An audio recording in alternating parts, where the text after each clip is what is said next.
Ecco, rieccoci in studio con la nostra edizione straordinaria. Allora, saluto e ringrazio Dimitri Coin. Buongiorno Buon pomeriggio, buon pomeriggio. Allora, il nostro giro di collegamento, vediamo se siamo tutti a posto. Antonello Tocchetto, Partito Democratico, Dimitri Coin, Lega, Forza Italia, mi scuso se non l'ho trascurato fino ad ora, dovrebbe esserci Giorgio Granello, se non è rientrato Fabio Chies. Eccolo qua Giorgio Granello, arrivo subitissimo da lei, abbia pazienza. Luigi Susin, Fratelli d'Italia. Benissimo. Velocissimo flash da Portogruaro con Anna De Roberto. Sì, eccoci Nicola. Allora abbiamo già qualche dato noi, perché si potrebbe profilare un ballottaggio a Portogruaro. Ci sono una decina di sezioni scrutinate su 27, non sono quelle che sono pubblicate sul sito del Ministero dell'Interno perché ce n'è una sola, ma noi insomma abbiamo qualche dato in più. Questo dato ci racconta che c'è Luigi Toffolo, candidato del centrodestra in testa, seguito da Antonio Bertoncello per il centro-sinistra. A seguire ancora Sara Moretto e poi Alida Manzato. Allora noi siamo in compagnia di Silvia Arreghini, che è capolista con Bertoncello e segretario del Partito Democratico, con cui proviamo ad iniziare a commentare questo ipotetico ballottaggio. Queste sono le notizie che abbiamo. Siamo alle nostre spalle, la scuola elementare di Pradipozzo, siamo in una sede insomma proprio di voto, di scrutinio. Beh, direi che se così continuano con l'analisi dei seggi, credo che diventerà sostanziale quella polarizzazione del voto che abbiamo visto anche un po' alle europee. Mi sembra di dire che c'è un'intenzione di voto a destra e a sinistra. Chiaro che fino a che non vengono scrutinate 27 sezioni o comunque una quota maggiore dei seggi centrali, diventa un po' difficile dire che questo sia un dato reale e concreto.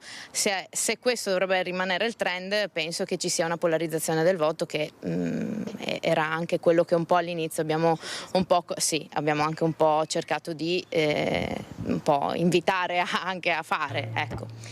Quindi significa, Nicola, che qui a Portogruaro si potrebbe profilare uno scenario interessante, perché l'ago della bilancia potrebbero essere i voti di Sara Moretto, che sapete essere un ex Partito Democratico, ma che all'interno della sua lista, tra i candidati in consiglio, ha degli appartenenti alla precedente amministrazione, che è quella che poi di fatto è caduta con il commissariamento. Quindi davvero potrebbe profilarsi uno scenario interessante. Sì, è uno scenario pieno di variabili e molto, molto fluido, perché ci sono posizioni in questa lista di mezzo, direi così io, molto diverse, per cui è molto difficile capire se ci saranno degli accordi, anche perché sono sincera, io ho fatto il consigliere comunale uscente e la situazione nella maggioranza era pesante, per cui bisogna anche capire se ci saranno delle posizioni emotive che non faranno spingere il voto verso uno o l'altro, quindi non è molto facile analizzare al momento. Che aria si respira in casa PD? L'ultima domanda, perché prima siamo stati nella sede dove abbiamo trovato Antonio Bertoncello, che però ci ha guardato e ha detto no, io adesso non parlo. Beh, allora, siamo sempre un po' scaramantici tutti quanti. In area PD viviamo un po' il vento delle europee in questo momento, che mi sembra bene aver guadagnato, se non ho guardato male il nazionale, sono mi pare 5 punti percentuali e siamo il primo partito di opposizione. Questo forse invita in generale a fare una riflessione delle identità di partito, quindi le identità forti, idee forti legate a le parti, proprio quello che sono i partiti, quindi credo che sia la strada giusta a seguire un'identità, un valore e perseguirlo. Alle comunali sappiamo tutti che la scaramanzia non dovrebbe farci dire niente. Tutti i candidati sindaci sperano di vincere al primo turno, anche perché la campagna elettorale è intensa. È chiaro che con questi dati la matematica ci viene in aiuto nella risposta, perché diventa veramente matematicamente un po' difficile. È stata una campagna elettorale sana, secondo lei, Silvia? Da parte nostra sì, in generale non è stata particolarmente pesante, però ci sono state delle scorrettezze. In più quello che noi abbiamo sempre lamentato è stato il fatto che ci sia stata poca chiarezza con i cittadini, perché io prima ho proprio detto una lista di mezzo, non ho detto una lista di centro, perché il centro ha un valore, ci sono dei valori riconosciuti. Se ci si mette insieme da parti diverse con un candidato sindaco che può avere una buona immagine, però poi ci sono valori e e idee diverse, progettuali diverse, addirittura l'ho commentato anche con chi conosco, ho detto avete commentato che sono stati tolti i servizi da Portogruaro, gli stessi che hanno tolto i servizi di cui la vostra candidata si è lamentata siete voi, quindi c'è stata poca trasparenza. Tutte le scelte sono legittime, ma la poca trasparenza verso l'elettorato noi non la reputiamo molto corretta. Grazie Silvia Arreghini. Allora noi continuiamo il nostro viaggio, Sara Moretto l'abbiamo contattata, è ancora a casa, Luigi Toffolo invece è in sede, proveremo a strappare a lui una dichiarazione, intanto che insomma aspettiamo che si riesca a scrutinare qualche sezione in più. Allora grazie a Anna De Roberto, lo faccio vedere un secondo il dato di Portogruaro, quello che ha dato in diretta Anna è più aggiornato, diciamo che è più di prima mano, ma rispecchia quello che è il dato di Eligendo, una sezione su 27 con Toffolo al quasi 41% e Bertoncello al 36,36, quindi si profilerebbe questo tipo di risultato, cioè il ballottaggio con Sara Moretto al 18. In questo caso è una sezione su 27, Anna De Roberto parlava di 10 sezioni su 27 con diciamo questo profilo. Allora torniamo su, se non ci sono dei dati definitivi, volevo far vedere un dato definitivo di Cairano San Marco, torniamo nella Marca Trevigiana perché dovrebbe esserci il dato definitivo di Cairano di San Marco. E poi vediamo altri parziali dal sito del Ministero, c'è un dato parziale però con dati importanti di Roncade, adesso ce lo dice anche il nostro Dimitri Coin. Vediamo se abbiamo il dato di Cairano di San Marco, sì, è definitivo, quindi Francesca Altin, sindaca di Cairano di San Marco. Anche in questo caso una situazione di spaccatura con Gianni Precoma, quindi con la Lega, e addirittura terzo diciamo nella compagine, nel traguardo, dietro a Fabio Ballan. Allora subito vengo per questo da lei, Coin. Beh, questo è un altro caso, e dico un altro perché non è l'unico, dove la Lega si è spaccata. Il sindaco uscente di fatto ha perso parte della sua maggioranza, non c'è stato spazio per ricompattare e non c'è stata neanche la forza per fare scelte diverse. E quindi quando escono dalla maggioranza elementi che comunque sono in grado di catalizzare un consenso ampio, purtroppo per noi questo è il risultato. Un ringraziamento comunque a Gianni, perché ha ripresentato una lista, è andato avanti convinto della bontà del lavoro fatto nei suoi primi 5 anni, purtroppo è andata così e faremo poi delle valutazioni per ricostruire attorno a quello che rimane a Cairano. Mentre a Roncade, lo guardiamo dal sito del Ministero, lo dico alla regia, si sta profilando questa situazione, 5 sezioni scrutinate su 12, ma c'ha notizie più fresche Dimitri Coin.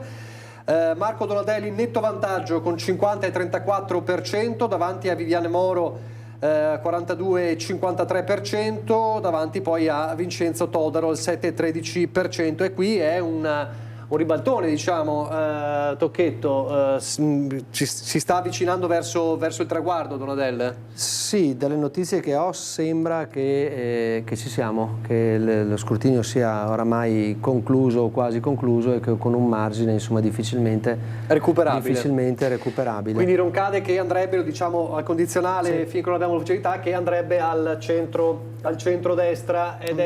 Diciamo che noi abbiamo governato tanti anni, poi le cose si ribaltano, nel senso che anche qui c'è stata una spaccatura, perché il Partito Democratico da un lato, la Viviane Moro, che è stata comunque sempre è nata nel Partito Democratico, poi ha seguito il movimento della Rubinato, i voti più o meno girano sempre là, si pescano sempre nella stessa area, per cui quando si ha una suddivisione di un'area che è simile è abbastanza difficile poter poi avere un risultato e mantenere il comune, come è stato post Rubinato con la sindaca uscente, che ha comunque governato per 10 anni e quindi ormai erano circa 20 anni di governo del centro-sinistra. Ma al di là di quello, quando ci si spacca soprattutto nelle piccole realtà e Roncade è comunque una piccola realtà, nel senso che non è insomma certo Treviso, e la differenza, ma anche a Treviso succedono le stesse cose, nel momento in cui ci si spacca è ovvio che il bacino dei voti, che è quello si prende, cioè per spiegarmi non c'è stato un travaso tra il centro-sinistra e il centro-destra, erano aree omogenee di per sé che si sono spostati i voti all'interno loro. Noi abbiamo fatto invece a Roncade il lavoro inverso, quello che magari in altre sezioni è capitato a parti invertite, dove di fatto dopo tanti anni di opposizione i ragazzi appunto che avevano fatto questa opposizione per così lungo periodo avevano anche la maturità di fare le scelte corrette, di fare un passo di lato quando era il caso di farlo, e si è riusciti a coalizzare tutto il centrodestra di fronte a questa opportunità che veniva appunto dalla chiave di lettura che è appena stata data, e il candidato ideale per fare questo percorso è stato Marco, che ha dato la disponibilità e ha trovato l'appoggio di tutti, rispetto anche di chi magari si era già esposto, penso a Silvestri, che poi insomma ha dato una mano assieme a tutti gli altri, e quindi vanno davvero tutti ringraziati, perché se c'era un comune dove la segreteria provinciale aveva davvero puntato oltre misura, quello era Roncade, perché è un comune comunque dove storicamente noi non ci siamo, e poi è un comune davvero strategico per la provincia di Treviso, per il punto dove si trova e per tutto quello che ruota attorno a questo territorio. Allora faccio vedere anche un altro risultato importante. Valdobbiadene, sempre dal sito, con Luciano Fregonese e la sua nuova civica Valdobbiadene che si avvia verso una schiacciante vittoria. Siamo a 8 sezioni su 11, 66-67%, è praticamente imprendibile, è contro Martina Bertelle, Valdobbiadene Autentica 23%, e Paolo Agnolazza. Anche qui è un dato da commentare, visto quello che è accaduto un po', no? Bah, è un dato da commentare fin là, nel senso che noi abbiamo dato l'appoggio a Martina Bertelle in quanto là c'era la possibilità, anzi si stava già ragionando sul fatto di andare tutti in coalizione come centrodestra. Luciano Fregonese aveva finito il proprio mandato, e nel momento in cui poi è arrivato il terzo mandato la macchina era già avviata, e Luciano Fregonese al 12 di marzo non aveva ancora deciso che cosa fare. Dopodiché ha deciso di partire, ma lo spazio comunque non era uno spazio contendibile dalla Lega, perché in una sezione di 10.000 abitanti, in una città di 10-11.000 abitanti, quelli che sono, avere 3 o 4 militanti dentro, di fatto la rappresentatività ha un peso francamente limitato. E quindi noi ci siamo accodati. La scelta ottimale dovevano fare i nostri alleati, hanno pensato che Bertelle fosse il candidato giusto, vicepresidente della provincia. Noi abbiamo convintamente dato una mano, poi l'elettore sceglie, l'elettore in questo caso ha pensato che Luciano Fregonese fosse il candidato da sostenere. Susin, cosa dice di Valdobbiadene?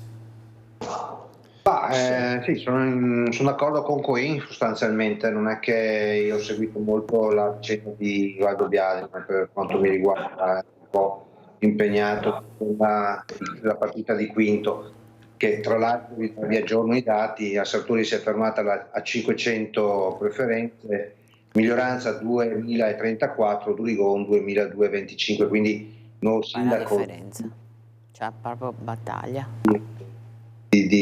Come dire, di Quinto sarà Durigon.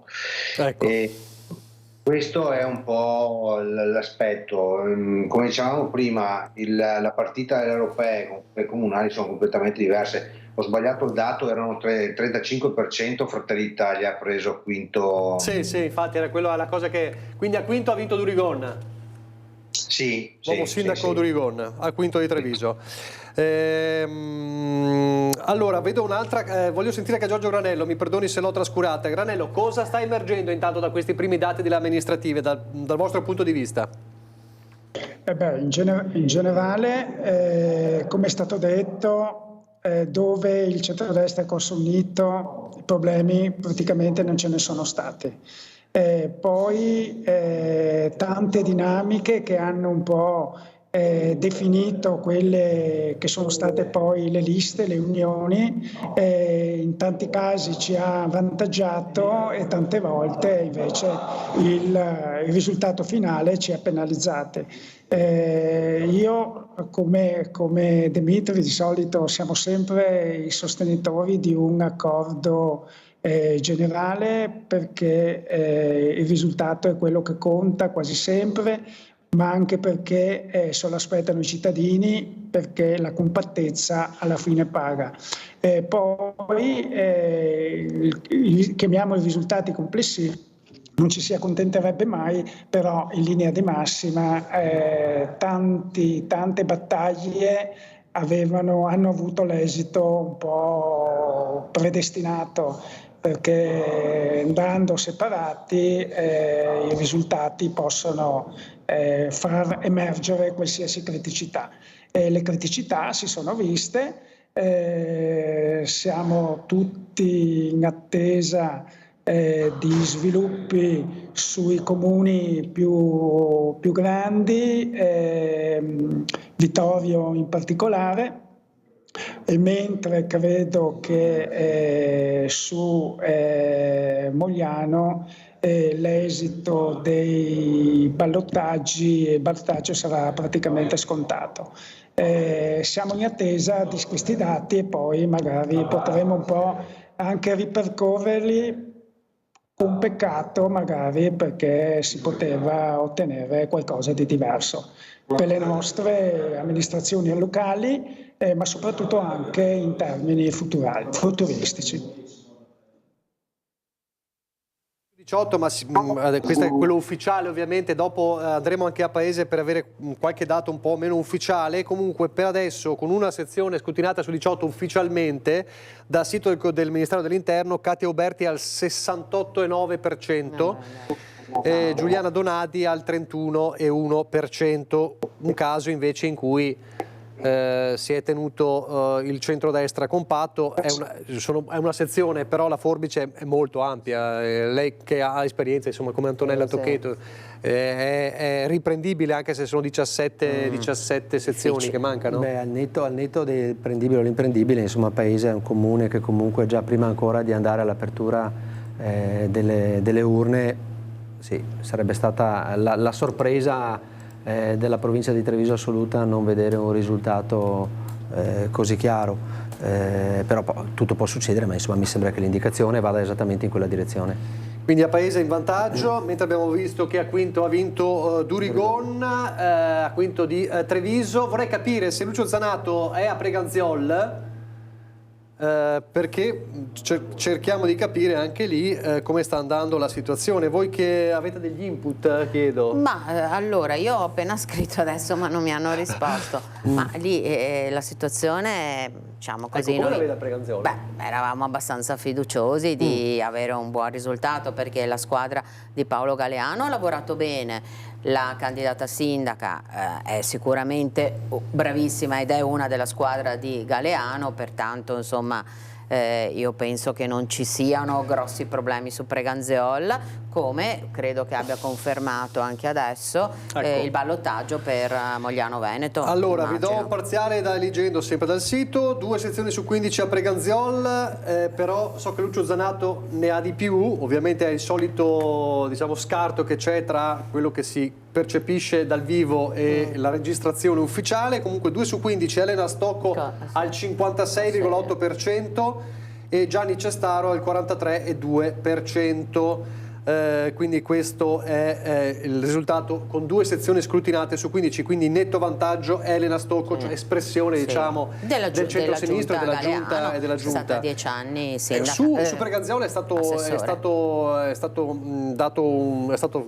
creata una squadra imponente per Cestaro, anche di appoggio, perché è un comune nel quale il centrodestra insomma deve cercare di conquistare una roccaforte. Certo, assolutamente. Beh, attorno a Cestaro i partiti, essendo un comune sopra i 15.000 abitanti, ogni partito ha fatto la propria lista e questo è francamente un comune, come si diceva prima, in un ambito territoriale dove il centro-sinistra ha sempre raccolto i suoi frutti, ha sempre raccolto buoni risultati. Poi Elena Stocco era proprio della squadra. Sì, insomma. assolutamente, quindi adesso vediamo come procede e poi faremo tutte le valutazioni. Insomma, i ragazzi hanno lavorato tutti benissimo, purtroppo si è partiti un po' tardi, perché alla fine il candidato, la convergenza sul candidato è stata trovata proprio alla fine, e vuoi anche per tutti gli scompensi che si sono creati a seguito del caso Vittorio Veneto, vuoi per altri motivi, questo è quello, insomma, che poi il tempo nel quale si è potuto lavorare. Allora, fra poco ci colleghiamo anche con Mogliano, con Lucio Zanato, che ho scoperto essere ancora a Mogliano, perché ci dà qualche dato, vediamo se c'è qualcosa di... eccolo qua. C'è ufficialmente 2 sezioni scrutinate su 30, Davide Bortolato al 56,96, quindi al 57%, Giacomo Lilandi al 37% più o meno, Giuliana Tocchet al 6,16. Se fossero così sarebbe vittoria al primo turno per Davide Bortolato, 2 sezioni su 30. Lo dico anche a lei, insomma, sì. Lo chiedo anche a lei. Lo avevo chiesto prima a Bortolato. Un ballottaggio a Mogliano sarebbe una sconfitta secondo lei per Bortolato? No, assolutamente, perché insomma sono sempre comuni anche difficili per il centrodestra storicamente, quindi assolutamente non sarebbe una sconfitta. È chiaro che poi il ballottaggio rimette tutto in gioco, perché la volta scorsa sempre Bortolato vinse con poco più di 40 voti al ballottaggio. Sì, 45 voti per la precisione. Quindi alla fine sì, il ballottaggio rimette tutto in gioco. Meglio vincere subito. Su questo non ci sono... Ma noi speriamo proprio di no. Esatto. Allora, c'è il definitivo di Carbonera, vediamo la schermata, grazie Francesca Bozza. Vediamo se abbiamo il definitivo di Carbonera, l'abbiamo già intravisto prima, insomma non dovrebbe essere una novità rispetto a prima. La riconferma di Federica Ortolan a 62,4% contro Cristiana Sparvoli che si ferma al 37,6%. Coin. Brava. Ecco. Brava, ha fatto un bel lavoro, ha lavorato bene i 5 anni passati e ha ritrovato... Ma anche la Sparvoli che da poco che ha iniziato a fare politica, quindi tanto di cappello. Insomma. Noi siamo più contenti per l'Ortolan. Beh, non ho dubbi. Sdrammatizziamo un pochino, dai. Allora, perché prima mi sembra ci sia stata aria un po' frizzante. Sì, adesso, quindi allora sì, è un'area frizzante perché è l'area delle europee che è molto frizzante. Allora, a proposito di questo, allora riapriamo un attimo un discorso europeo, in attesa di altri collegamenti e poi magari facciamo un altro giro anche di schermate. Sentiamo cosa ha detto Zaia a Palazzo Balbi 2 o 3 ore fa. C'era una conferenza stampa, ovviamente ha commentato anche quello che ha detto Salvini. Allora sentiamo Zaia. La vincitrice di queste elezioni è sicuramente una leader che è Giorgia Meloni, dopodiché abbiamo visto anche in passato, diciamo, dei grandi exploit come il nostro nel 2019 con un Veneto che era quasi al 50%, 49,9% con Matteo Salvini, e 5 anni prima sempre alle europee Matteo Renzi che fece il 42% in Veneto. Diciamo che natura non faccia il saltus, la vera sfida adesso è mantenerli i voti, come si è visto nella storia, poi c'è la vera sfida è mantenerli, e questo è un tema che che viene affrontato giorno dopo giorno, soprattutto per chi ha posizione di governo. Viceversa Elena Donazzana ha detto che è pronta a fare a candidarsi presidente di regione, viste i rapporti di forza che adesso ci sono tra la Lega e i Fratelli d'Italia. Si andrà a votare tra 1 anno e mezzo, forse 2 anni, quindi stiamo parlando di un'era glaciale. Direi che è prudente affrontare, per quel che mi riguarda, questo tema pensando a lavorare, e parlo per me, nel senso che troverei stucchevole che un presidente di regione perde 2 anni di amministrazione e 1 anno e mezzo parlando della sua successione. Dopodiché fra 1 anno e mezzo, 2 anni, quando si andrà a votare, ci saranno gli aspiranti e le aspiranti candidati, poi i partiti decideranno come fare. Quelle serate che ho fatto, quegli incontri che ho fatto, ho sempre richiamato al diritto di voto e di andare a votare. Guardate che è inquietante vedere che sono delle regioni, soprattutto le isole, che hanno fatto un 36-37% di affluenza alle urne, ma al di là del fatto che valutazioni politiche vogliamo fare con dati con un'affluenza delle urne quando il 60% dei cittadini se ne sta a casa. Dall'altro io penso che dobbiamo fare un grande lavoro diciamo culturale, di avvicinamento anche non solo al diritto di voto ma anche al grande tema dell'Europa. Questa corsa a due con Forza Italia, questa sorta di derby interno al centrodestra. Ma non so neanche chi se l'ha inventata, sinceramente, cioè, se devo essere sincero. Potrei star qui a dire che in Veneto è andata bene, ma lo trovo assurdo, nel senso che non ho ben capito dove sono quelle cose che nascono e poi non si trova mai la primogenitura. Penso che più che concentrarsi sulle sfide interne dovremmo stare attenti a quelli che sorpassano e vanno più forte. Lei, commentando adesso questo risultato, la Lega ha preso il 16% e fa un certo effetto vedere la Lega al 16% in Veneto, e ha insistito molto sul contatto col territorio. Questo significa che non c'è stato, che si è perso, che la linea nazionale sta andando da un'altra parte? No, guardi, io le dico che l'ho visto più volte, il 16% ho visto anche di peggio. E ho visto anche di molto meglio, siamo arrivati quasi a un 50%.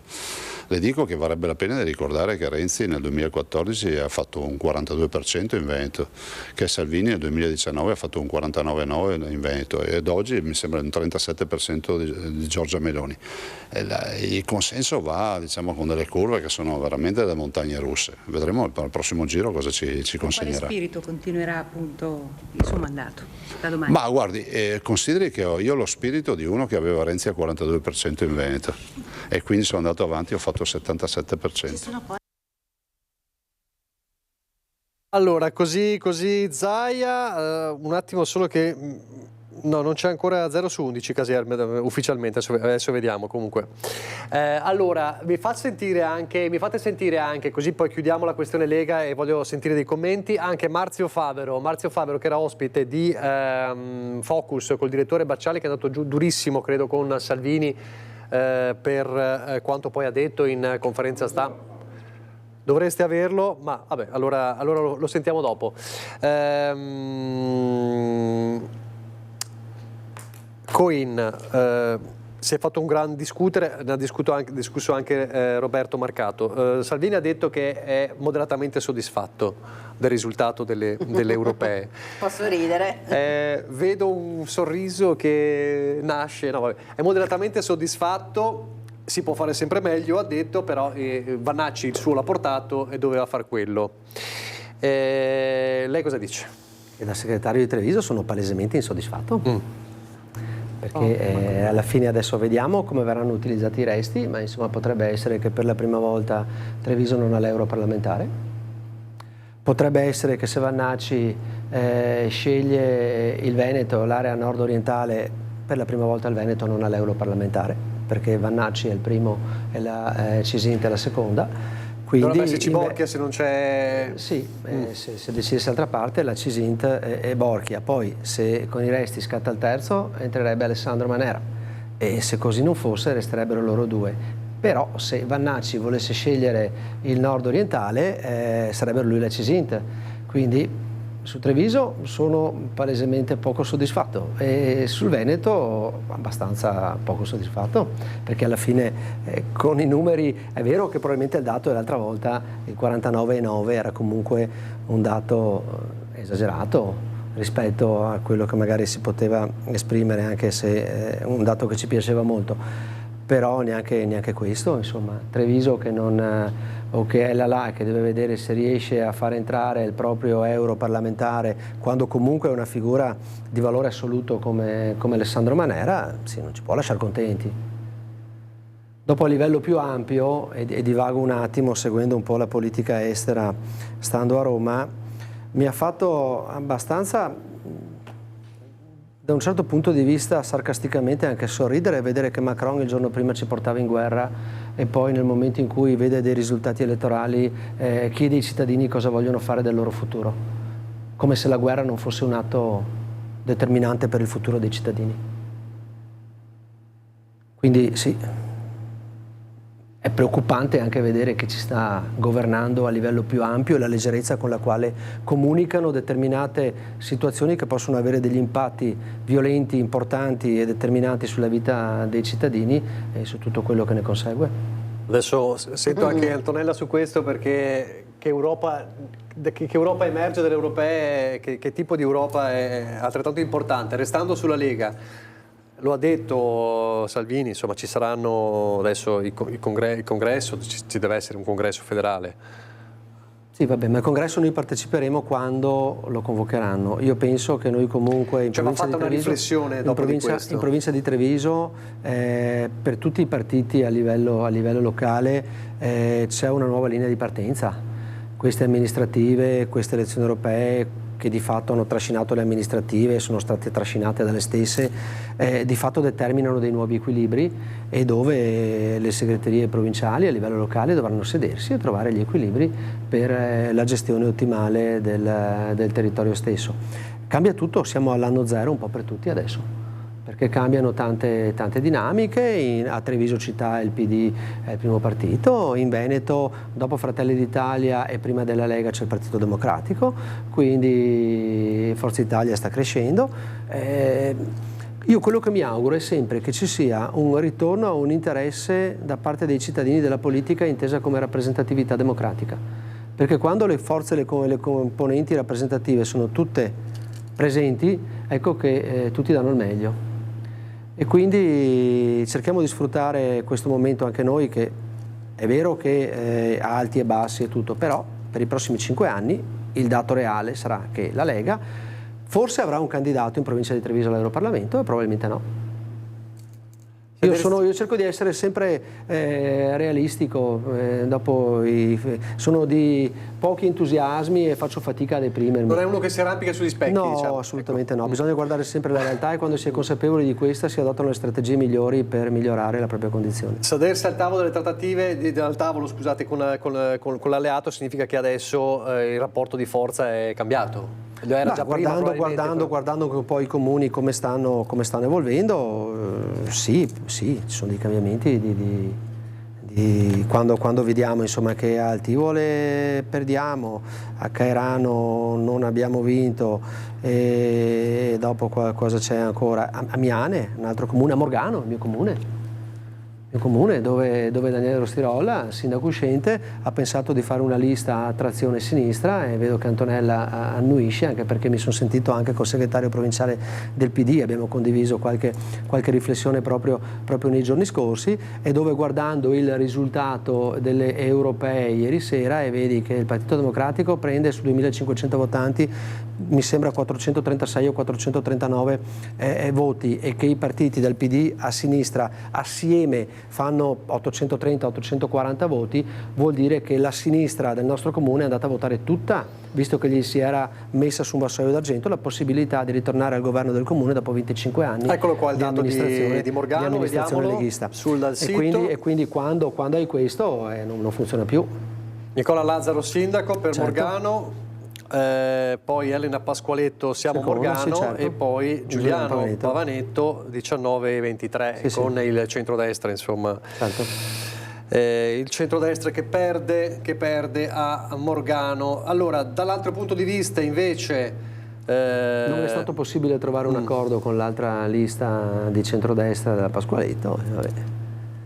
Come? Non è stato possibile trovare certo. un accordo con l'altra lista di centrodestra della Pasqualetto, certo. Perché comunque con 7 componenti su 12 che guardavano a sinistra era difficile. Allora, sì, dal vostro punto di vista... ho molto da replicare, nel senso che, prima cosa, intanto sono molto felice che il Partito Democratico sia il primo partito a Treviso, e questo la dice molto lunga. Sulla questione delle europee abbiamo fatto una squadra con dei nomi bellissimi, sia in tutte le circoscrizioni, molto competitive, e quindi io, lo dico onestamente, io ho corso per la Moretti e per Zanoni. Zanoni sapevo che era un po' più difficile, non perché lui non avesse voti, perché ha fatto un ottimo risultato, è probabilmente il primo dei non eletti, ma perché aveva delle persone davanti a sé molto forti, e quindi questo è stato il risultato. Ma portare l'Alessandra Moretti a 80.000 preferenze, 82.000 preferenze, questo mi fa veramente felice. Poi per sapere anche che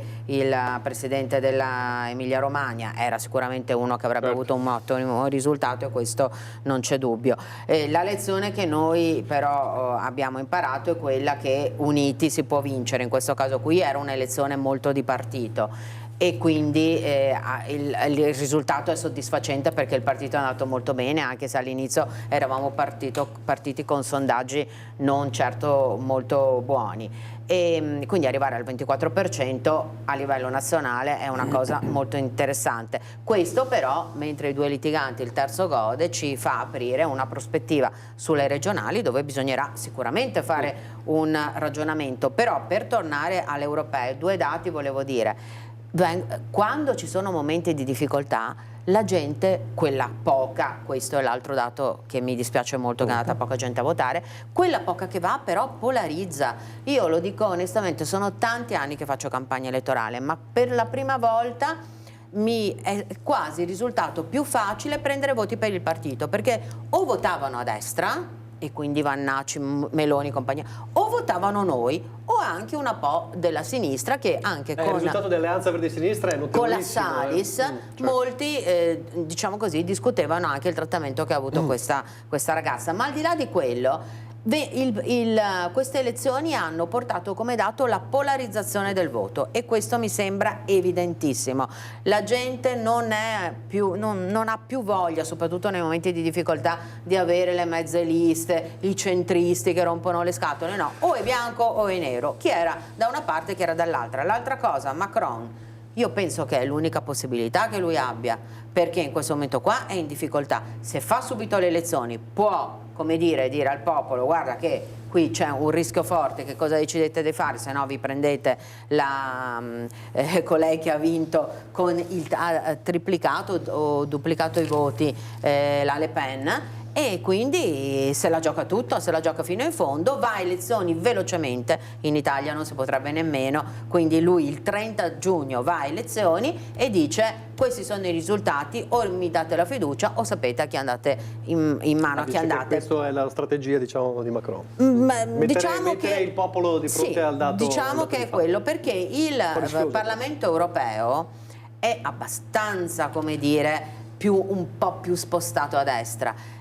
L'altro dato significativo è che il Partito Democratico ha la componente maggiore dei socialisti in questo momento all'interno del Parlamento europeo, perché sia in Spagna che in Francia che in Germania non sono andati benissimo. Invece il Partito Democratico è andato molto bene e guiderà i socialisti, quindi per noi è un'ulteriore nota di merito questa, indubbiamente. Poi ovvio che ho, come dire, semplificato la questione di Macron, per carità, però per dire che lui in questo momento qui non aveva molte carte da giocare, o si tirava avanti ma con una Le Pen che ha il fiato sul collo, oppure ha detto va bene, do io il via e vediamo cosa succede. Sì, però quello che fa riflettere è che fino al giorno prima per lui noi eravamo in guerra. Certo, però lui non so che c'è una narrazione che ha perso perché ha alzato il tiro sulla questione ucraina, ma io penso invece che questi anni di Macron siano stati difficili.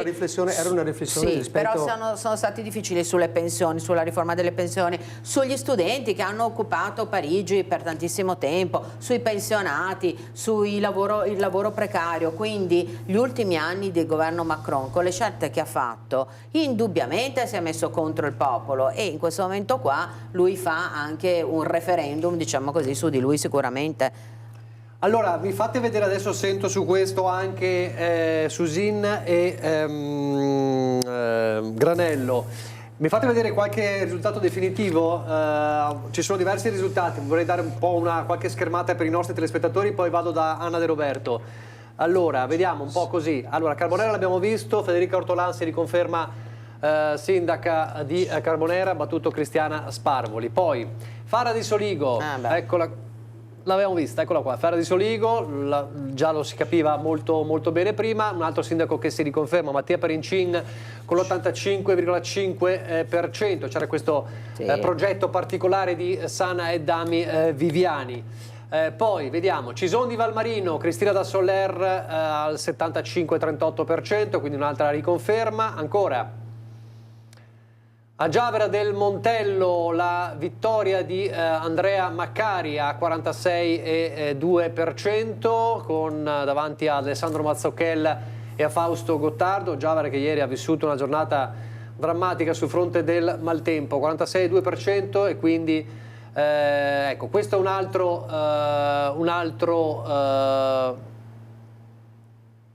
altro dato, eccolo qua, lo leggo male, scusate. Enrico Gallina al 57% a Cornuda, con poi Nicola Bordin e Marco Di Tadi.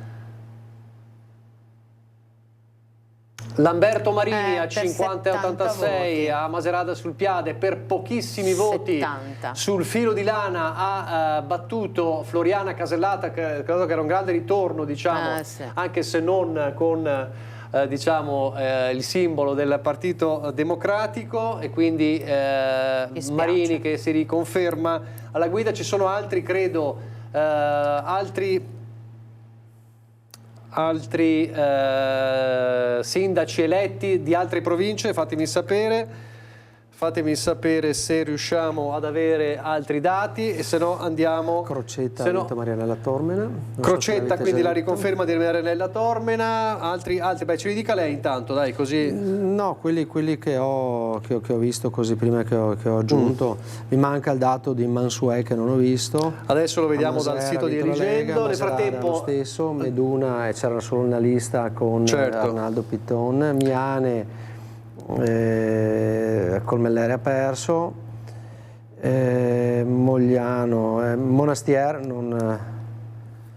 Monastier dovrebbe vincere. Monastier è ancora la Paola, 0 su 4, diciamo. la Mogliano Paola. siamo a 7 su 30. Vediamo Mogliano un secondo. Intanto ci diamo la parola anche a Anna De Roberto da Portogruaro. Allora, qua la distanza aumenta. Mogliano, Bortolato è a 59,29%, su Giacomo Leilandi al 34,34%, quindi siamo a 7 sezioni su 30.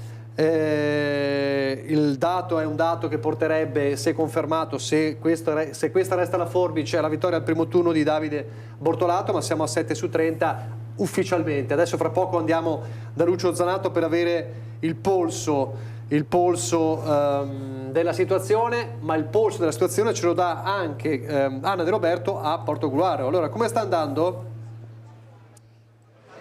Sì, andiamo verso il ballottaggio, Nicola. Allora, è appena arrivato Luigi Toffolo, che al momento risulta in testa con un 38%, sono 12 le sezioni scrutinate su 27, però insomma si profila il ballottaggio. Toffolo che ha oscillato in una percentuale che va dal 42 al 38%, però intanto, finché attendiamo che Toffolo viene intervistato dai colleghi che ci hanno raggiunto, vi diamo i nomi di altri sindaci eletti non ancora ufficializzati, sono dati ufficiosi, ma li abbiamo e quindi ve li diamo in diretta. È stato eletto il sindaco di Fossalta di Piave, che è Alessandra Sartoretto, con un 51,24% di preferenze, batte Vincenzo Sabellico. Poi abbiamo anche il sindaco di Gruaro, eletto Giacomo Gasparotto, che batte Salaco Stefanuto. Ancora Fossalta di Portogruaro vince Anna Maria Ambrosio, che batte Paolo Anastasia, che era il sindaco uscente. Dunque Fossalta di Piave, Fossalta di Portogruaro e Gruaro, oltre a Teglio Veneto e Cinto Cao Maggiore, hanno espresso il loro sindaco. Ovviamente si tratta, per questi ultimi tre che vi ho dato, di tutte liste civiche che però, come ci confermano, sono in qualche modo espressione del centrodestra, tutte persone vicino a Lega e vicino a Forza Italia. Quindi nella zona del Veneto orientale sono stati confermati, eletti tre primi cittadini che diciamo guardano a destra, così come guarda a destra il candidato che sarebbe in testa proprio qui a Portogruaro. Quindi abbiamo già 5 nomi per il Veneto orientale. Nicola, noi vi chiediamo la linea tra un pochino, quando riusciamo ad intercettare Toffolo, che non voleva parlare, sempre per quella sorta di scaramanzia che in tanti stanno manifestando in questo momento, però è in testa di fatto. È in testa, ma non abbastanza da vincere al primo turno, questo è il concetto. Non abbastanza, non abbastanza. Quindi si profila... è in testa rispetto a Antonio Bertoncello, però non abbastanza. È ovvio che i voti che porterà a casa Sara Moretto, che comunque sta arrivando ad un risultato soddisfacente, saranno l'ago della bilancia, evidentemente. Va bene, grazie a Anna De Roberto. Sì, quinto abbiamo già detto, insomma, l'ha già anticipato. Vediamo se c'è la schermata di quinto, però Luigi Susin già ci aveva dato la la certezza della vittoria di Durigon. 6 sezioni su 9, Durigon a 46,3, Miglioranza 43,14 e Stefania Sartori 10,54, 10,5. Questo è stato uno dei tanti casi in cui davvero è sembrato schizofrenico il centrodestra in queste elezioni. No, è stato uno dei casi nei quali ci sono state delle difficoltà con l'amministrazione uscente e dove di fatto la sezione ha fatto quello che fa una sezione, si prende la responsabilità di una scelta e la porta avanti e ha trovato l'appoggio della segreteria provinciale e alla fine è quello che insomma i cittadini hanno fatto capire come il percorso corretto, per cui siamo contenti per Ivano Durigon che va a fare il sindaco a Quinto. Di 203 anche a Preganziola, stiamo vincendo. Allora, ci dice Paolo con le fonti primarie di Antonella Tocchetto che Preganziola sta andando verso la vittoria di Elena Stocco, adesso vado subito a vederlo. Prima però volevo capire dalla regia, quando possibile andiamo sia a Mogliano che a Vittorio. Vediamo se c'è il dato di Vittorio, 8 sezioni su 33, mi chiamavano prima una schermata. Si sta profilando il ballottaggio tra Bagliana e Posocco. Eccola qua, 8 sezioni su 32, Mirella Bagliana al 37,2, diciamo scarsi per cento, Gianluca Posocco al 36,44, Giovanni Braido al 22,29 e Luisa Camatta al 4,09. Quindi qui è una situazione che vede l'effetto da re sulla questione Posocco e poi l'effetto anche di una unione che abbiamo fatto certo. tutti noi. Allora, sì, l'effetto da re perché di fatto il centrodestra è spaccato, no? Di fatto quando Toni poi viene allontanato dalla Lega va avanti con... Io ricordo che a Noventa Padovana era l'unico che aveva votato... No, sono stato il primo a dire la verità, poi di che mi hanno seguito anche i segretari provinciali di Belluno, di Vicenza. Che ha votato contro l'espulsione. Sì, assolutamente, perché prendere una decisione così a 2 mesi dal voto su un comune così importante come Vittorio Veneto, comune tra l'altro politico vero, il comune della Resistenza, un comune che ha una storia particolare, avrebbe comunque determinato anche un effetto domino significativo che poi alla fine si è riverberato su scelte fatte a Preganziola, su altri comuni attorno e quindi ha avuto un effetto importante, non da ultimo anche secondo me è rientrato in questo effetto tsunami Vittorio Veneto anche Orsago, dove Mion ha trovato magari proprio l'appoggio anche di Toni per andare a presentarsi in questa corsa che probabilmente magari non avrebbe nemmeno pensato di fare. Allora, quanto prima andiamo da Lina Paronetto. Nel frattempo, Susin, cosa dice di Vittorio Veneto? Ma di Vittorio Veneto è una bella partita che bisogna vedere adesso come va a finire. Devo dire, volevo collegarmi un attimo a quello che diceva la Tocchetto. Mi spiace che per 46 voti non siamo noi il primo partito a Treviso. A livello Veneto ci siamo confermati il primo partito col 37,5. Devo dire che a livello europeo abbiamo fatto un ottimo risultato. A livello comunale purtroppo ci sono dei dati che non ci danno ragione, però io sono sempre dell'idea che il centrodestra quando corre unito vince dappertutto. Dobbiamo mantenere la barra dritta, cercare di fare in modo sulle prossime tornate elettorali di trovare la quadra per fare sinceramente la differenza per il centrodestra, perché poi spaccarsi non è mai una ottima soluzione per i cittadini, per chi va a votare, per chi segue la politica. Vi devo salutare perché sono di corsa e grazie Susin, grazie davvero. Susin, ti raccontiamo un attimo un piccolo retroscena. C'era la Tocchetto che esultava come se avesse fatto un gol su rigore inesistente al 95esimo. Essere il primo partito a Treviso, mi dispiace Susin, ma io sono felice che siamo noi. 46 preferenze non è che non fossero anche 3. L'importante è arrivare primi. Essere primi, essere primi. Vabbè, allora così è molto l'importante non è partecipare ma vincere. A tutti i costi. Oddio, vincere sarebbe, però insomma piano piano, dai, iniziamo dall'essere primi. Allora, grazie Susin, fra poco ci raggiunge in studio, fra mezz'oretta circa, per non lasciare sguarnita Fratelli d'Italia, Claudio Borgia. Voglio dare subito la vittoria Veneto. Ho visto Lina Paronetto con Gianluca Posocco, finalmente Posocco si manifesta quando però abbiamo un dato. Eccola, Lina Paronetto.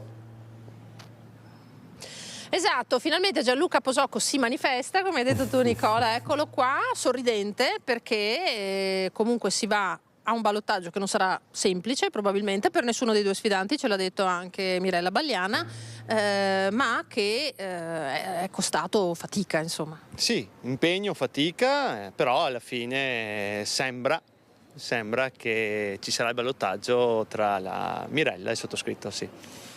È stata una scommessa che al momento risulta vinta, quella di separarsi dal centrodestra, lasciare Lega e Fratelli d'Italia dall'altra parte, questo appoggio di Forza Italia che è stata anche quella una scommessa, e poi soprattutto seguire Tony Darè. Sì, è stata una scommessa però ragionata. Tony Darè l'ha pensata come sempre bene, perché è una persona che ha visione e su questo bisogna dargli atto, e i risultati lo stanno premiando questa scelta. Ecco, più o meno di che forbice parliamo, secondo i dati che ha lei, Posocco, che sicuramente sono più aggiornati dei nostri, tra lei e Bagliana? No, tra me e Bagliana parliamo comunque di 800-900 voti di distacco. Lei è in vantaggio certamente, insomma, si sapeva, ha una coalizione forte, ha corso tanto, ha fatto un gran lavoro, e poi ci sono altri 700-800 voti che dovrebbero separarmi da Giovanni Braido. Guardando in prospettiva tra 15 giorni, adesso si lavora a recuperare quali consensi? Ma dei cittadini innanzitutto, parlare con i cittadini che non mi hanno votato al primo turno e quel 50% che non è andato a votare, perché soprattutto i giovani sotto i 30 anni ho visto che non sono andati a votare, quindi magari anche rivolgermi a quel pubblico, diciamo, a quella gente, a quei cittadini, che per me sono un bacino importante, perché vogliamo far crescere Vittorio Veneto, vogliamo ringiovanirla, e quindi per me i loro voti sono importanti, il loro consenso è importante, quindi parlare senz'altro ai cittadini per prima cosa. Ecco, secondo lei Bagliana è riuscita a parlare di più ai giovani, può essere? Ma mi risulta che ai giovani non abbiamo parlato, perché da quello che ho capito ai seggi poche persone sotto i 30 anni sono andati a votare. Ha già sentito Tony Darè? Sì, l'ho sentito. Cosa le ha detto? Felicissimo. Ha detto, lo aspettiamo ovviamente, notti, no? alla fine è andata. Lo aspettiamo, lo aspettiamo, sì Nicola, gli stiamo lo stiamo chiamando numerose volte da stamattina. Va bene, Senti, va bene. ma no, allora noi interessa chiedere a Gianluca Posocco quanto ha pesato Tony Darè, perché ce lo stiamo domandando da stamattina, secondo i dati che ha lei? Ma non ho le percentuali. Tony nell'organizzazione, nell'esperienza è stato determinante, e quindi sì, se devo dire quanto ha pesato in questa avventura, tantissimo. Poi Hai idea al voto? So che ha tante preferenze personali, questo sì, però come le due civiche so che stanno andando benissimo tutte e due, perché anche l'altra, la persona al centro, sta andando bene, e anche Forza Italia ci ha messo del suo, quindi bravi tutti, veramente bravi. Ecco, l'unica cosa che vogliamo chiedere a Posocco è come si spiega che, per carità, nell'anonimato dell'urna, no, del seggio, chiusa la tendina, l'elettore si trasformi in un'altra persona, tra virgolette, perché davvero abbiamo un 32% per Fratelli d'Italia alle europee, un 11% per la Lega, e poi ci troviamo con questo risultato. Sì, però io penso che alla gente, mi sembra che stia succedendo anche in altri comuni, ha bisogno di persone che sono sul territorio, non ha bisogno di... io ieri sera ero sfiducioso, quando ho visto i dati avevo paura, poi stamattina ho visto che in Lega c'erano poche preferenze purtroppo per Manera e tante per Vannacci, ho detto vedrai che qua va bene, perché poi l'elettore della Lega vota la persona sul territorio, e infatti così è stato. Ecco, ok Nicola, se non hai domande noi ringraziamo Posocco, tra l'altro poi durante i telegiornali naturalmente l'aspettiamo per una breve diretta nei nostri notiziari, e soprattutto diamo la caccia a Tony Darè, ma adesso sicuramente Gianluca Posocco ci aiuterà. Caccia a Tony Darè, benissimo, grazie a Lina Paronetto. E qui è interessante, intanto a Preganziol Elena Stocco si avvia verso la vittoria, sì. Siamo a quanto? 11 sezioni su 15, abbiamo più 150 voti. Esatto, quindi diciamo c'è una diciamo sul sito del Ministero si ragiona in percentuali, si ragiona anche con un dato parziale, molto parziale, però viene confermato insomma che Stocco è parecchio avanti rispetto a Cestaro, quindi in questo momento a Preganziol sta vincendo Elena Stocco, quindi la continuità rispetto a Gianni Cestaro. Poi ci sono una serie di definitivi che dobbiamo dare un po' velocemente, ma lo diamo dopo. Mi premeva capire, in attesa di andare fra 2 minuti, appena lo vedo, da Lucio Zanato, che probabilmente ha dei dati molto importanti su Mogliano, cosa accade adesso? Intanto la prima cosa che registro da cronista è che io la vedo molto rilassato su certe situazioni, perché non sono cose che ha gestito lei, diciamo così, no? No, non è per quello, perché in Lega si vince tutti e si perde tutti. Però diciamo che su Roncade era ci sono situazioni più tranquillo. Roncade era quella dove proprio avevo messo il target e su quello è andato a posto. Ripaga di tutto adesso mi chiedo cosa accade, lo chiedo anche a Fabio Chies che è tornato in diretta con noi. Ciao Fabio. Cosa accade adesso al ballottaggio? Perché il ballottaggio sarà Posocco e Valliana. Cioè, secondo voi cosa accade? Cioè, il centrodestra andrà a supportare dopo quello che è successo? Chi lo sa? Aspettate un attimo però, prima di pensarci, perché vedo Lucio Zanato. Mogliano, dacci un dato, dacci un vincitore se ce l'hai. No, aspetta, io so che tu sai che se io dico che stanno ancora aspettando lo spoglio di Stalingrado hai già capito, ok? Cioè la sezione di Stalingrado, come la chiamano qui, che è la parte più importante. Però diciamo che come direbbe Bersani, non dire 4 finché non hai nel sacco. Beh, quello era più tra pattoni, sì. Non dire gatto se non ce l'hai nel sacco. Vabbè, insomma, quello è esatto. Allora dicevo appunto, noi stiamo aspettando il 17-15. Il sindaco Bortolato ha detto che uscirà per dare una sorta di ufficialità. Noi sappiamo che dovrebbe essere intorno al 57% la sua prevalenza rispetto agli altri contendenti, e quindi siamo direttamente al scusa Lucio, turno. possiamo dire che Bortolato si sta avviando alla vittoria del primo turno? Assolutamente. A vele spiegate, però c'è questo ultimo passaggio. C'è quest'ultimo passaggio che loro vogliono ancora verificare. Ti dirò anche un'altra cosa, che noi siamo prima stati in municipio per vedere quali sono i dati ufficiali, e in realtà di dati ufficiali ne stanno arrivando veramente molto pochi, per cui le sentinelle che loro hanno seggio per seggio sono quelli che stanno dando i dati, quindi sono tutti dati assolutamente reali. Stessa cosa tra l'altro per Preganziol, ho sentito 150 voti mi pare di differenza. Noi quando siamo venuti via, perché lì i due candidati non vogliono parlare finché non è definitivo il voto, davano addirittura 223-227 voti di stacco tra la candidata sindaco e Cestaro invece, e quindi diciamo che siamo ancora a distanze ancora. Allora puoi restare collegato un secondo, qui... aspetta Lucio, resta collegato un attimo, resta lì. Assolutamente. Resta lì, abbiamo Gian Antonio Darè a Vittorio con Lina Paronetto. Darè, eccoci. Lina. Eccolo qua, Tony Darè che deve ancora. Dove è finito Posocco? Ecco, adesso andiamo a fare la stretta di mano con Posocco, ma subito Tony Darè. Allora c'è della soddisfazione nel suo viso, Darè.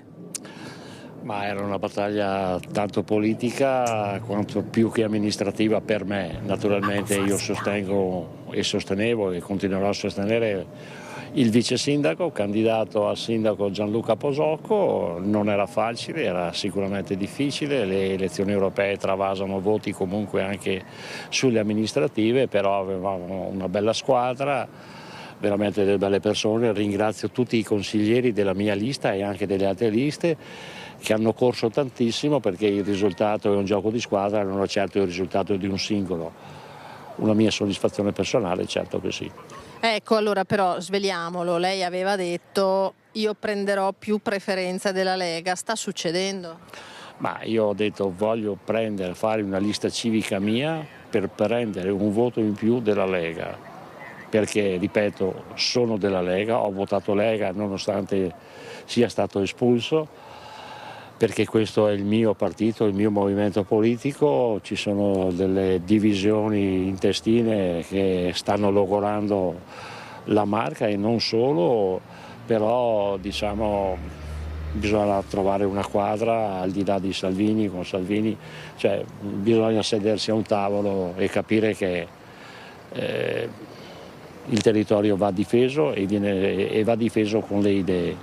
Le idee della vecchia Lega possono coincidere con la nuova Lega, certo con il rispetto di chi è arrivato prima, di chi è arrivato dopo, perché il territorio va e deve essere protetto. L'ultima cosa prima di una stretta di mano con Posocco, adesso per il ballottaggio che si fa? Ma parleremo chiaramente ai cittadini.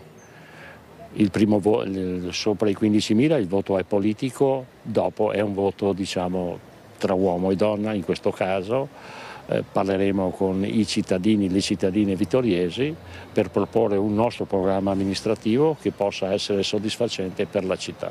Benissimo, lei l'ha già incontrato Gianluca Posocco? No. Allora ci tocca farlo in diretta. Telefono, ci vediamo in piazza e adesso... Allora, andiamo, li seguiamo, vediamo se non ci siamo persi Posocco, no, dovrebbe essere là dietro i cartelloni, noi speriamo, vediamo se c'è.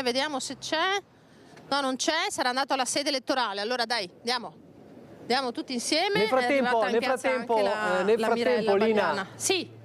Se puoi passare l'auricolare, perché abbiamo qua Dimitri Coin, non posso farmi sfuggire questa occasione di far parlare Coin con Darè. Sì. Darè, buonasera. Ok, allora Gian Antonio, ti passo l'auricolare, c'è un ospite in studio che vuol parlarti. Pronto? Vai. Ciao Tony. Andiamo avanti che sennò impalliamo. Ciao Tony, Dimitri Coin. Pronto qua? Mi senti? Pronto? Ciao Tony. Sì, ti sento. Dimitri Coin, ciao. Chi sei? Dimitri Coin. Ciao Dimitri. Ciao. Stiamo guardando. Ciao segretario. Stiamo guardando il risultato delle elezioni. Non posso dirlo, ma insomma te vedo bene. Siamo, nonostante tutto, io sono come te, faccio parte della Lega, anche se non ho la tessera, ho votato la Lega e ho scritto Manera. Io ci sono, il territorio ha bisogno delle nostre idee, della nostra forza e se troveremo la quadra potremo essere e diventare ancora quello che siamo sempre stati. Io ti anticipo che dal mio punto di vista da segretario provinciale Vittorio Veneto è troppo importante per pensare di non essere parte attiva nel prossimo ballottaggio. Sei il segretario, noi siamo qua fiduciosi, insomma... Vediamo come andrà adesso. Dobbiamo trovare la quadra perché è uno dei comuni più importanti della provincia di Treviso e insomma diamoci una mano che possiamo andare ancora tanto lontano. Buon lavoro a tutti. Grazie ancora, ciao. Ciao Tony. Grazie Darè. Solo una cosa. Aspetta che vediamo se Posocco, vediamo un attimo solo se Posocco è in sede qui elettorale, se no ci toccherà rinviare questa stretta di mano. Avete visto Gianluca Posocco? È arrivato qua? Vediamo, entriamo. Tony, vai Simone. Vediamo se è qua. Gianluca Posocco c'è? No? Niente, l'abbiamo perso. Allora aspetta che andiamo in cerca. Nel frattempo saluto e ringrazio, vedo che si è collegato. Vedo che si è collegato anche Stefano Pelloni, credo in Skype. Buonasera Pelloni, la saluto. Ciao a tutti. Ho perso il conto degli ospiti, allora adesso... Ah sì, ecco, Fabio Chies.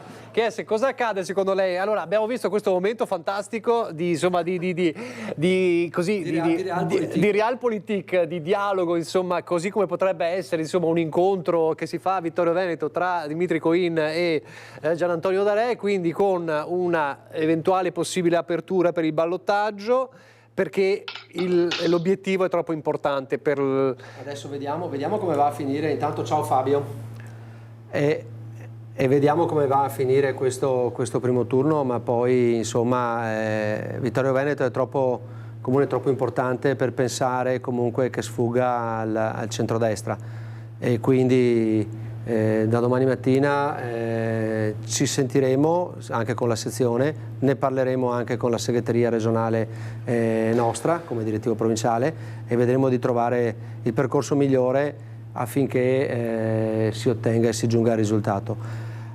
Vediamo come va a finire, poi se magari sarà Braido faranno loro la stessa cosa per noi. Eccolo qua. Vediamo allora, Toro, scusatemi se do priorità a Vittorio Veneto, chiedo anche scusa agli altri inviati, ma insomma gli occhi erano puntati qui, Posocco e Balliana, manca Darè però stavolta, abbiamo perso Darè questa volta. Sì, adesso Darè arriverà, nel frattempo ha cominciato a piovere perché qua non piove mai, ci tengo a dirlo, ecco. Allora, com'è questo incontro, Mirella? L'incontro è positivo tra candidati sindaci, quindi tutto sommato insomma vederci è positivo, confrontarci, poi vediamo questi prossimi 15 giorni, non saranno facili, ma ognuno di noi metterà in campo la propria competenza, il proprio entusiasmo e la propria motivazione per fare il risultato migliore possibile. Gianluca? Sì, sono d'accordo, poi c'è rispetto tra Mirella e me, senz'altro, poi abbiamo fatto anche 5 anni di amministrazione insieme e lei in minoranza e in maggioranza, e adesso ci attendo altri 15 giorni di confronti sempre corretti e vediamo. Però bisogna mangiarsi un po' i voti reciprocamente. Sì, guardi, noi puntiamo tanto sulla voglia di cambiamento che c'è in città, e penso che in questi 5 anni, Gianluca lo so, le critiche che ho sempre portato all'interno del Consiglio Comunale sono quelle di una città che è rimasta immobile, se vogliamo, quindi noi puntiamo tanto sul rilancio, e però per farlo ci serve assolutamente il sostegno e la volontà dei cittadini, e questo insomma sarà il nostro leitmotiv per i prossimi 15 giorni e anche eventualmente per quando saremo eventualmente al governo della città. Immaginiamo la stessa cosa per Posocco. Sì, era ora, bisognava cambiare tante cose, noi l'abbiamo fatto dall'interno e ci siamo riusciti, adesso abbiamo una squadra quasi totalmente nuova e sarà anche questo uno dei motivi dei prossimi 15 giorni. Insomma. Allora, se Mirella ce lo concede, noi portiamo fisicamente Gianluca da Toni Darè, adesso ci proviamo. Vieni Guida. Simone, fisicamente. Sì, perché qua se no quando la montagna non va da Maometto va alla montagna, eccolo lì. Ah, sta facendo un'intervista, ma si può disturbare? Entriamo a gamba tesa, perché così. Ci sono i colleghi che lo stanno intervistando, allora, ma noi aspettiamo resta collegata, non so se abbiamo Lucio Mogliano, non lo so, no, abbiamo la Ilaria, però aspettiamo un secondo. Non ho ancora ben capito secondo lei, anzi Chies, cosa accade per il ballottaggio? Adesso arrivo Ilaria, cosa accade per il ballottaggio, Vittorio? Eccolo, vediamo, andiamo Vittorio. Eccoci qua. Fatto diritto. Vabbè, è suggellato, insomma, allora, una sfida che è stata vinta. Che soddisfazione è? Beh, tanta soddisfazione, sono contento per tutti, ma per Toni, guardate, in particolare, veramente, ci ha sempre creduto, c'ha una visione che è oltre. No, cerchiamo di portare avanti il suo programma, il nostro programma, che possa essere un programma condiviso per il futuro di questa straordinaria città, che deve continuare ad essere quello che è sempre stata. C'è anche una soddisfazione personale da Re, dai. Un po'. Allora, piccola così. Grazie, ok, Nicola, ce l'abbiamo fatta. Grazie Rina, a dopo. Allora, subito da Ilaria Marchiori, chiedo scusa a Chies perché devo liberare Ilaria Marchiori che è con Giovanni Battista Mestri in air, siamo a Scorzè. Scorzè si va al ballottaggio, vero Ilaria? Sì, eccoci qui con Giovanni Battista Mestriner, esattamente, ormai sembra chiaro Mestriner che si va al ballottaggio, andrà al ballottaggio con la sindaca uscente Anaïs Marcon. Sì, per pochi voti, per poche percentuali siamo costretti ad andare al ballottaggio, ma insomma siamo primi e quindi guardiamo la cosa con estrema fiducia, perché il nostro messaggio è passato alla cittadinanza e siamo sicuri che fra 15 giorni ci sarà una bella festa. Benissimo, allora però rimane comunque il fatto dell'affluenza, quindi l'appello va agli elettori e ai cittadini adesso.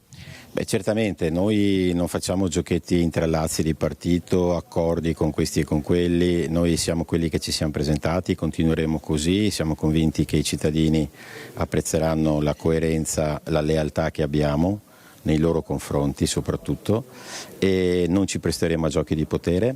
E la cosa che facciamo è l'appello a ogni singolo cittadino: pensate al bene di Scorzè, al futuro di Scorzè, alla voglia che Scorzè ha di rinascere, e sono convinto che anche tanti possano avere l'occasione di ritornare al voto, perché oggettivamente avere un 40% di astenuti alle elezioni comunali è una cosa che fa pensare. Lei pensa che col fatto che adesso ci saranno 2 candidati e quindi la possibilità proprio e magari anche la volontà di esprimere la propria scelta in maniera importante porterà più cittadini alle urne?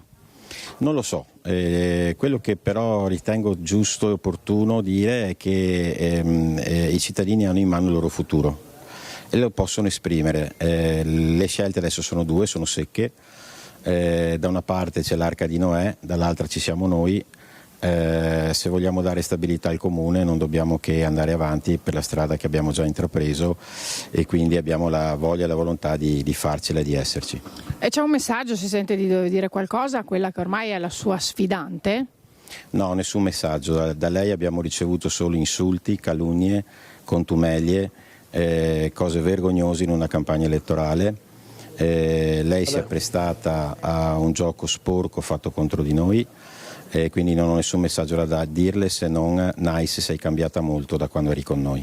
Ilaria. Ecco, mi sembrano molto chiare le parole Molto sì, chiare. Dimmi. Chiare. Devo andare a Mogliano, Grazie. Ecco qua. Vediamo in diretta. Sindaco! Sindaco! Sindaco! Sindaco! Sindaco! Sindaco! Sindaco! Sindaco! Grande Davide! Le prime dichiarazioni quali? Beh, una grandissima emozione, veramente. Bello, è stata dura, però insomma è stato riconosciuto il lavoro fatto durante i 5 anni, è stato riconosciuto il grande lavoro fatto da tutta la squadra in campagna elettorale. E bravi tutti, veramente, è una grande emozione, è la seconda volta per me, però è sempre bellissimo. Questa volta dal primo turno, che dati ha? Siamo buoni, insomma, abbiamo scavallato il 50% più 1, mancano ancora 3 sezioni che sono in ritardo, però insomma ce l'abbiamo fatta, siamo abbondantemente sopra il 50%. E io voglio dedicare questa vittoria a Nico. È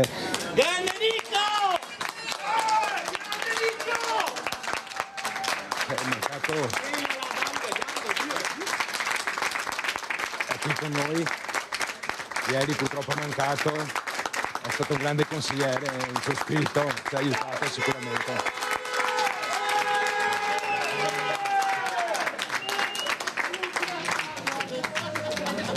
L'ora Stalingrado superata? Sì, abbiamo vinto su tutte le sezioni praticamente, tranne una, vabbè, lasciamone una agli altri, dai. Bene così. Avevamo paura del terzo candidato, ma si è attestata sul 6-7%, quindi non ci ha impedito di fare il 50% più 1. Centrodestra unito. Centrodestra unito, il centrodestra vince, è una grandissima coalizione, una bellissima squadra. Ringrazio tutti i 111 candidati, bravissimi, abbiamo lavorato tanto in questi mesi, insomma abbiamo fatto grandi proposte per continuare a governare bene la città di Mogliano.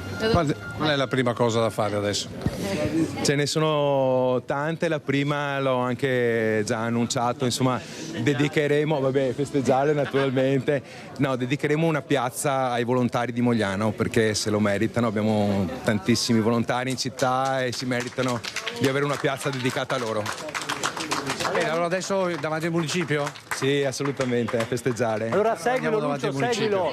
Nel frattempo andiamo da Chiara Gaiani che ha Alberto Stefani con lei. Saluto e ringrazio Antonella Tocchetto. Grazie a voi, buon lavoro. Grazie, lascia il posto a Claudio Borgia che ci raggiunge fra 2 secondi. Mentre Davide Bortolato festeggia, andiamo da Chiara Gaiani con Alberto Stefani che deve fare un po' la sommatoria di quello che sta accadendo in regione. Chiara.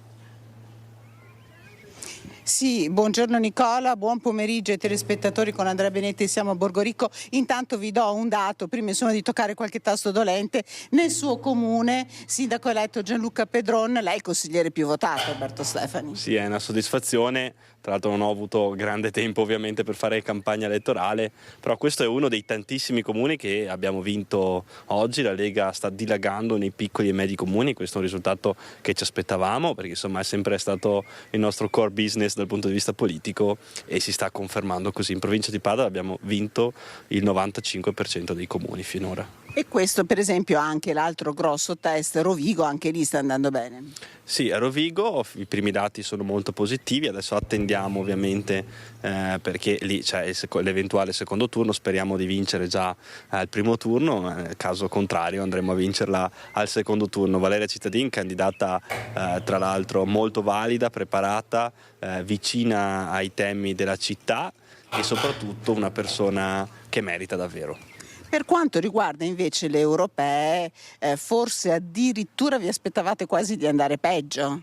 Beh, diciamo che abbiamo visto titoli su TV e giornali che dicevano che la Lega sarebbe andata sotto il 7%, che Vannacci non avrebbe portato voti, che la leadership di Matteo Salvini era in discussione. La realtà è che la Lega ha superato il 9% a livello nazionale, ha superato il dato delle politiche, ha tenuto anche in alcuni territori del nord. Sicuramente si può fare molto di più, ripartendo dai temi principali, tra cui l'autonomia, che domani tra l'altro inizierà la sua fase conclusiva alla Camera dei Deputati, un risultato che è targato Lega e di cui andiamo orgogliosi. Nel corso dei prossimi giorni ovviamente lo illustreremo, però sono dati sicuramente migliori rispetto alle aspettative che buona parte della stampa aveva propinato ai lettori.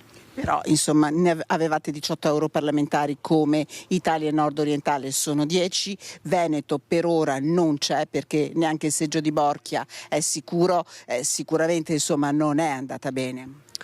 Beh, dovevamo essere sorpassati da Forza Italia, secondo gran parte degli osservatori politici. Mi pare che in Veneto sia la regione in cui il distacco tra Lega e Forza Italia sia maggiore di tutta Italia e quindi sono stati distanziati di oltre 5 punti, nonostante tutt'altra narrazione, e quindi credo che la Lega abbia tenuto.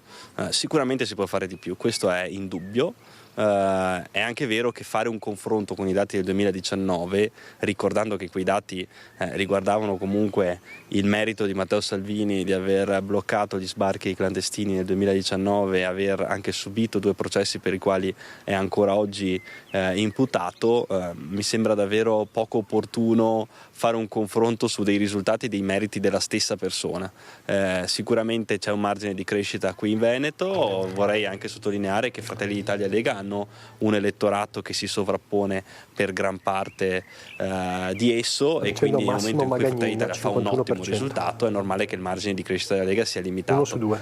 Questo però avviene anche al contrario, quindi qualora ci fosse un flusso in uscita a Fratelli d'Italia, la Lega sicuramente recupererebbe molto consenso qui in Veneto. Ecco, e qui mi ha portato a quella che per me è l'ultima domanda, ovvero Fratelli d'Italia già ha detto: primo partito, il candidato in regione sarà sicuramente nostro. Ma io dico che comunque il tavolo di centrodestra a livello nazionale deciderà chi sarà il candidato presidente della regione del Veneto. Oltre al Veneto ci sono tantissime altre regioni che vanno al voto, molto importanti. Non credo che tutte e 7 andranno a Fratelli d'Italia. Credo che ci sia un'equa distribuzione all'interno del governo, delle forze di governo, e credo che comunque la Lega possa sicuramente dire la sua, anche perché nel corso dei prossimi mesi, dei prossimi anni, mancano ancora 2 anni, il nostro partito può recuperare molto consenso, nonostante abbia comunque tenuto bene già in questa tornata. Nicola? Beh, io devo fare una domanda assolutamente sul caso di Vittorio Veneto, dove il candidato è stato uno dei dodi cruciali di questa campagna elettorale, di questa tornata di amministrative. Lo ricordiamo, il nodo D'Arè, l'espulsione di D'Arè che sceglie di correre, diciamo, per Posocco con Forza Italia, e adesso al ballottaggio vanno Posocco e la candidata di centrosinistra, resta fuori la Lega. Che è accaduto? Cosa è accaduto? Cosa adesso dovrebbe accadere a livello di ballottaggio, visto che gestisce, diciamo, lei gestisce il segretario Stefani la partita di Vittorio Veneto, cioè al ballottaggio Braido dovrebbe appoggiare Posocco? Che cosa farà il ballottaggio Braido a Vittorio Veneto, visto che Posocco va al ballottaggio Vittorio Veneto col centrosinistra? Ma ci confronteremo con la segreteria provinciale e con la squadra di Braido, con cui cercheremo di trovare la soluzione migliore per Vittorio Veneto. È giusto che la scelta venga condivisa, perché è giusto ascoltare la base, così come ci è sempre stato detto, è giusto farlo anche a Vittorio Veneto. Ecco, grazie, io ringrazio grazie Chiara. Alberto Stefani, ringrazio Stefani. Andrea Benetti per la collaborazione. Grazie davvero al segretario regionale, quindi insomma è tutto ancora in ballo. Vi confronterete lei e ma mi sembra siamo già sulla stessa linea su questo tema. Sì, quindi si appoggia, dai, si appoggia. Poi abbiamo visto prima così D'Arè che diceva è troppo importante Vittorio per perderla, no? Quindi ci potremmo già dare quasi un piccolo titolo a quello che accadrà a Vittorio Veneto. Saluto e ringrazio il segretario presidente provinciale di Fratelli d'Italia, non ricordo mai la dicitura esatta, Claudio Borgia. Buonasera. Buonasera, grazie per l'invito. Avevo già salutato Stefano Pelloni del Partito Democratico, oggi sto sbalinando completamente con i nomi, ma sono troppi davvero. Stefano Pelloni e Fabio Chies. Allora, ero rimasto con il buon Fabio Chies, non ricordo più, pensate come sono preso a quest'ora, se mi aveva risposto su cosa accadrà per il ballottaggio, perché poi c'è stato il festeggiamento di Mogliano e di qua e di là. Allora, secondo lei... Innanzitutto saluto anche Claudio che è appena arrivato, dicevi è abbastanza importante da poterla vincere, direi io, Vittorio Veneto, per cui la dico dalla parte opposta rispetto a Claudio e a Dimitri. Devo dire che la scelta di Forza Italia su Vittorio Veneto è stata una scelta coraggiosa, importante. Oggi giustamente si parla di toni, ma bisogna parlare anche della scelta politica di Forza Italia, che ha deciso in maniera chiara di proseguire con la candidatura a sindaco del vice sindaco Posocco, che tra l'altro era il primo candidato indicato dalla coalizione, per cui penso una scelta lineare che in questo momento sta pagando presso l'elettorato, e spero e credo, come abbiamo sempre fatto, che molte volte quando il centrodestra si è diviso abbiamo utilizzato il primo turno come una specie di ballottaggio tra chi doveva essere il candidato a sfidare la sinistra. Anche in questo caso qua, come abbiamo fatto altre volte, mi auguro che gli amici del resto del centrodestra, come abbiamo fatto noi altre volte, convergeranno sul candidato che è rimasto, proprio per andare a vincere Vittorio Veneto tutti assieme, come siamo abituati a fare. Allora possiamo dire che la notizia che diamo adesso in diretta, abbiamo sentito Stefano, abbiamo sentito Coin, abbiamo sentito Chies e abbiamo sentito lo stesso D'Arè, quindi manca Borgia. Aspetta, no. Sinceramente sentiamo Claudio Borgia. No, dico, noi siamo sempre stati molto disponibili al dialogo con tutti. Abbiamo assistito, come dire, ad una disgregazione del centrodestra, e tra l'altro con l'invito di Toni a, come dire, non partecipare alla coalizione da lui, come dire, sostenuta, e quindi noi abbiamo fatto una scelta poi di campo di sostenere la Lega. Abbiamo, diciamo, subito, no, questa disgregazione del centrodestra. È ovvio che noi tutti sempre lavoriamo per l'unità del centrodestra. Ricordo sempre che Vittorio Veneto è la città della vittoria, insomma, per cui, diciamo, per noi che siamo vicini a certi valori tipo l'amor di patria, insomma, non vorremmo mai perdere una città importante come Vittorio Veneto. e capiamo adesso quali saranno le condizioni, capiamo insomma quali saranno i risultati definitivi e dopodiché faremo probabilmente una scelta insomma di campo, capiremo. Di sicuro non sosterremo mai il centro-sinistra, questo lo posso garantire, per cui insomma su questo sarò molto chiaro. Per cui insomma ecco, va bene, siamo in quindi attesa. si va verso quel percorso tranne strappi improvvisi, ne abbiamo visti di tutti i colori in queste tornate elettorali, ma insomma si va verso quella direzione. Poi è comunque il responso del voto va al di là, insomma chi vota certo, sempre poi ragione. Staremo a vedere. Quindi potrebbe esserci comunque il riavvicinamento Posocco-Braido e quindi Darè con la Lega contro il centro-sinistra. A proposito di centrodestra, però fatemi sentire prima Stefano Pelloni, perché abbiamo Mirella Balliana, insomma, che è la contendente a Vittorio Veneto. Pelloni. Sì, devo dire che il risultato di Mirella è un risultato straordinario che premia il lavoro di questi anni, di tutto il gruppo di consiglieri, di candidati, di militanti, di simpatizzanti che hanno lavorato in questi anni per provare a proporre un progetto che fosse di discontinuità. Ecco, sinceramente mi ha fatto anche un po'... mi ha lasciato anche un po' perplesso tutto questo scenario di stucchevole amore che c'è stato nelle scorse ore, in cui sembra che si vogliano tutti benissimo e si sono tirati coltellate fino al giorno prima, fino a venerdì sera praticamente, insomma. Quindi se c'è stata una rottura così forte che ha portato il sindaco a dimettersi anticipatamente, a vedere sgretolata la maggioranza che sosteneva il sindaco, forse qualche problema, oltre alle frasi di circostanza, di affetto e di rispetto reciproco,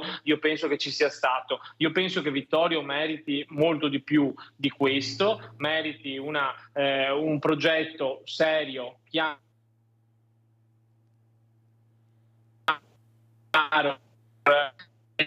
nei ballottaggi, delle trattative, delle segreterie di partito, ma meriti un progetto serio, come era stato pensato fin dall'inizio. Il progetto di Balliana è un progetto anche di discontinuità rispetto al passato, che serve a diciamo così, a andare avanti verso l'immobilismo che ha caratterizzato Vittorio Veneto in questi anni, di cui la responsabilità sta sia nella candidatura di Braido sia in quella di Posocco. Quindi per uscire da questo immobilismo, come abbiamo visto, io penso che l'unica scelta seria, chiara, sia quella di Mirella Balliana, e sono davvero contento del suo risultato, come quello di tutta la maggioranza, insomma, ecco, quindi da questo punto di vista sono davvero molto felice. Ecco, invece per quanto riguarda Nilandi a Mogliano? Allora, ma guardi, io penso che il progetto di Giacomo sia stato, la candidatura di Giacomo sia stato un lavoro di un gruppo serio, giovane,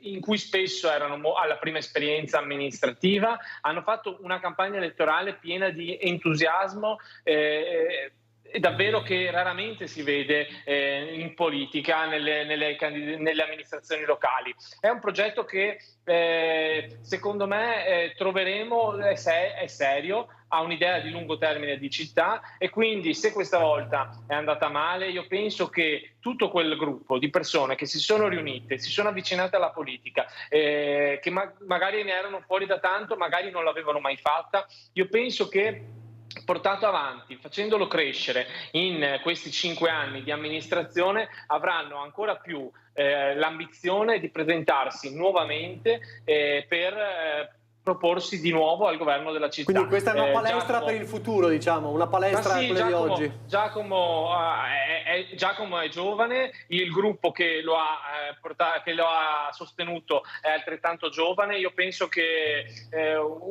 una sconfitta non pregiudica la serietà e la bellezza di un progetto, e quindi da questo punto di vista penso che siamo di fronte a un punto di partenza sia per Giacomo che per tutte quelle persone che lo hanno sostenuto, e non un punto di arrivo. Non si parla di un fallimento in questo caso, ma si parla davvero di un inizio di una nuova esperienza amministrativa.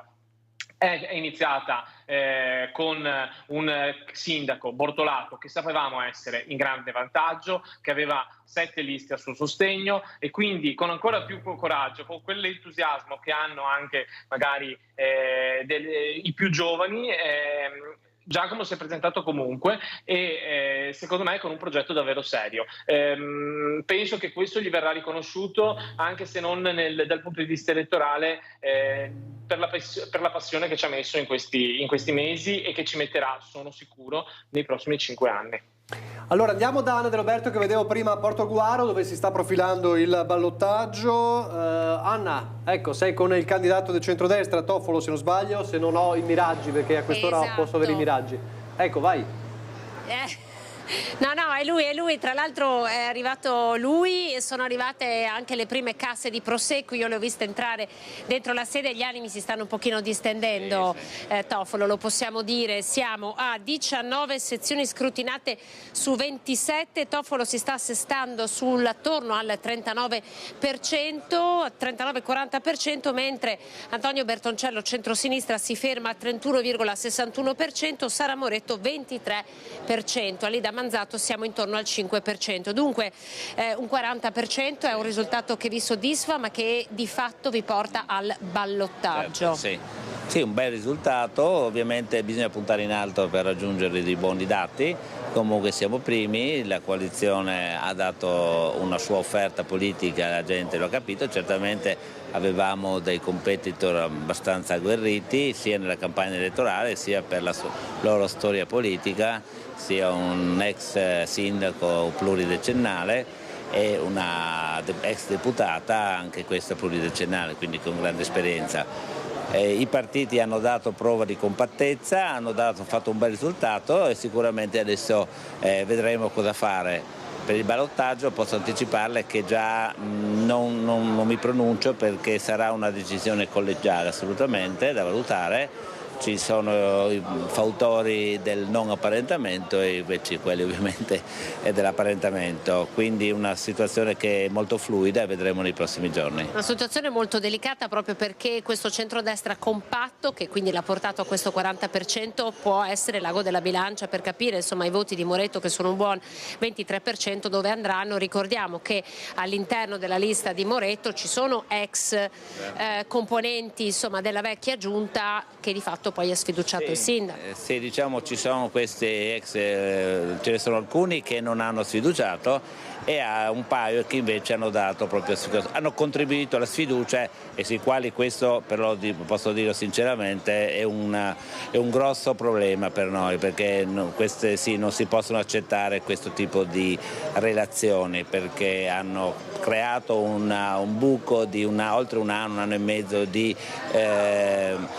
buco politico, di commissariamento, la qualcosa ovviamente ha creato a Portogruaro un grosso problema. Quindi con le persone diciamo, che hanno dato serietà, hanno dimostrato serietà politica, sicuramente un discorso può essere fatto e con altre no. Purtroppo la coalizione va presa a tutt'uno, quindi lì è un ragionamento molto difficile da fare, ma vedremo cosa sarà utile. Quindi insomma non ci possiamo sbilanciare. Da qui alla serata che ci attende, noi saremo ancora in diretta, lei che cosa farà?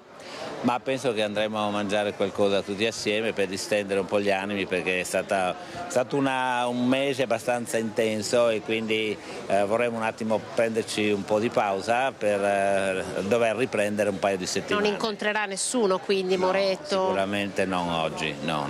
Oggi non è il momento. Nicola, ecco, dunque 19 su 27, poi insomma qualcosina in più perché prima l'abbiamo visto entrare.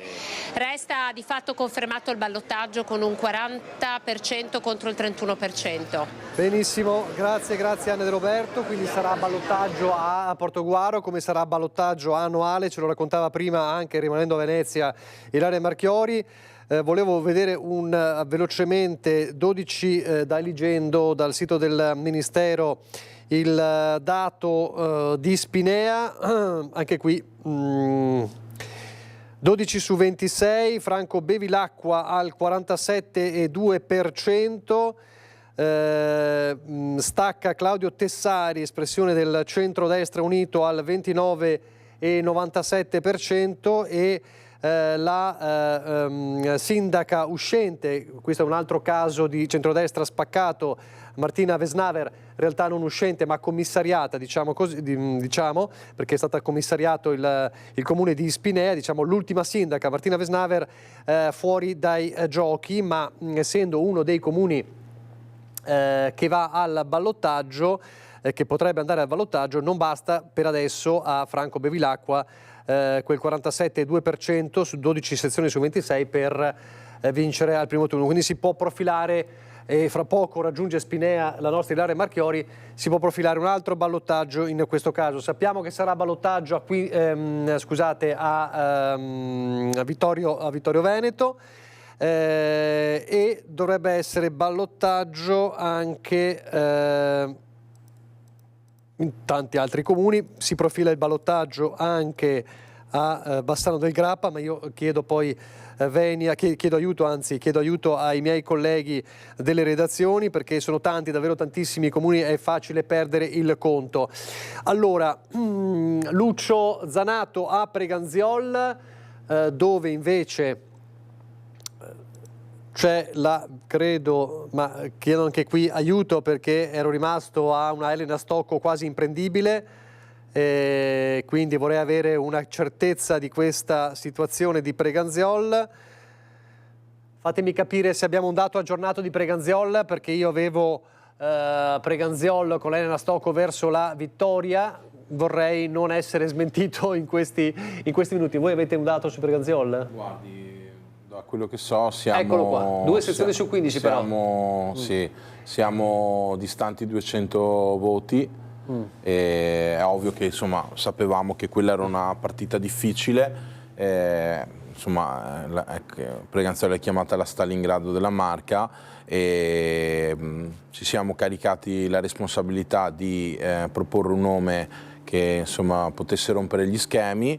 200 voti di differenza significa 100, è ovvio che insomma c'è sicuramente delusione, amarezza, però insomma abbiamo cercato veramente di fare di tutto. Ringrazio i tantissimi militanti, i dirigenti di Fratelli d'Italia che si sono impegnati durante la campagna elettorale, i candidati consiglieri, il nostro consigliere uscente Raffaele Freda, il nostro presidente di circolo Massimiliano Spagnol, la responsabile elettorale Roberta Garbuglio. Devo dire che insomma già il dato delle europee era, come dire, preoccupante, perché il centrodestra unito era intorno al 52-53, significa che insomma quello è un territorio, come dire, un po' complicato, difficile. Mi fate rivedere il dato.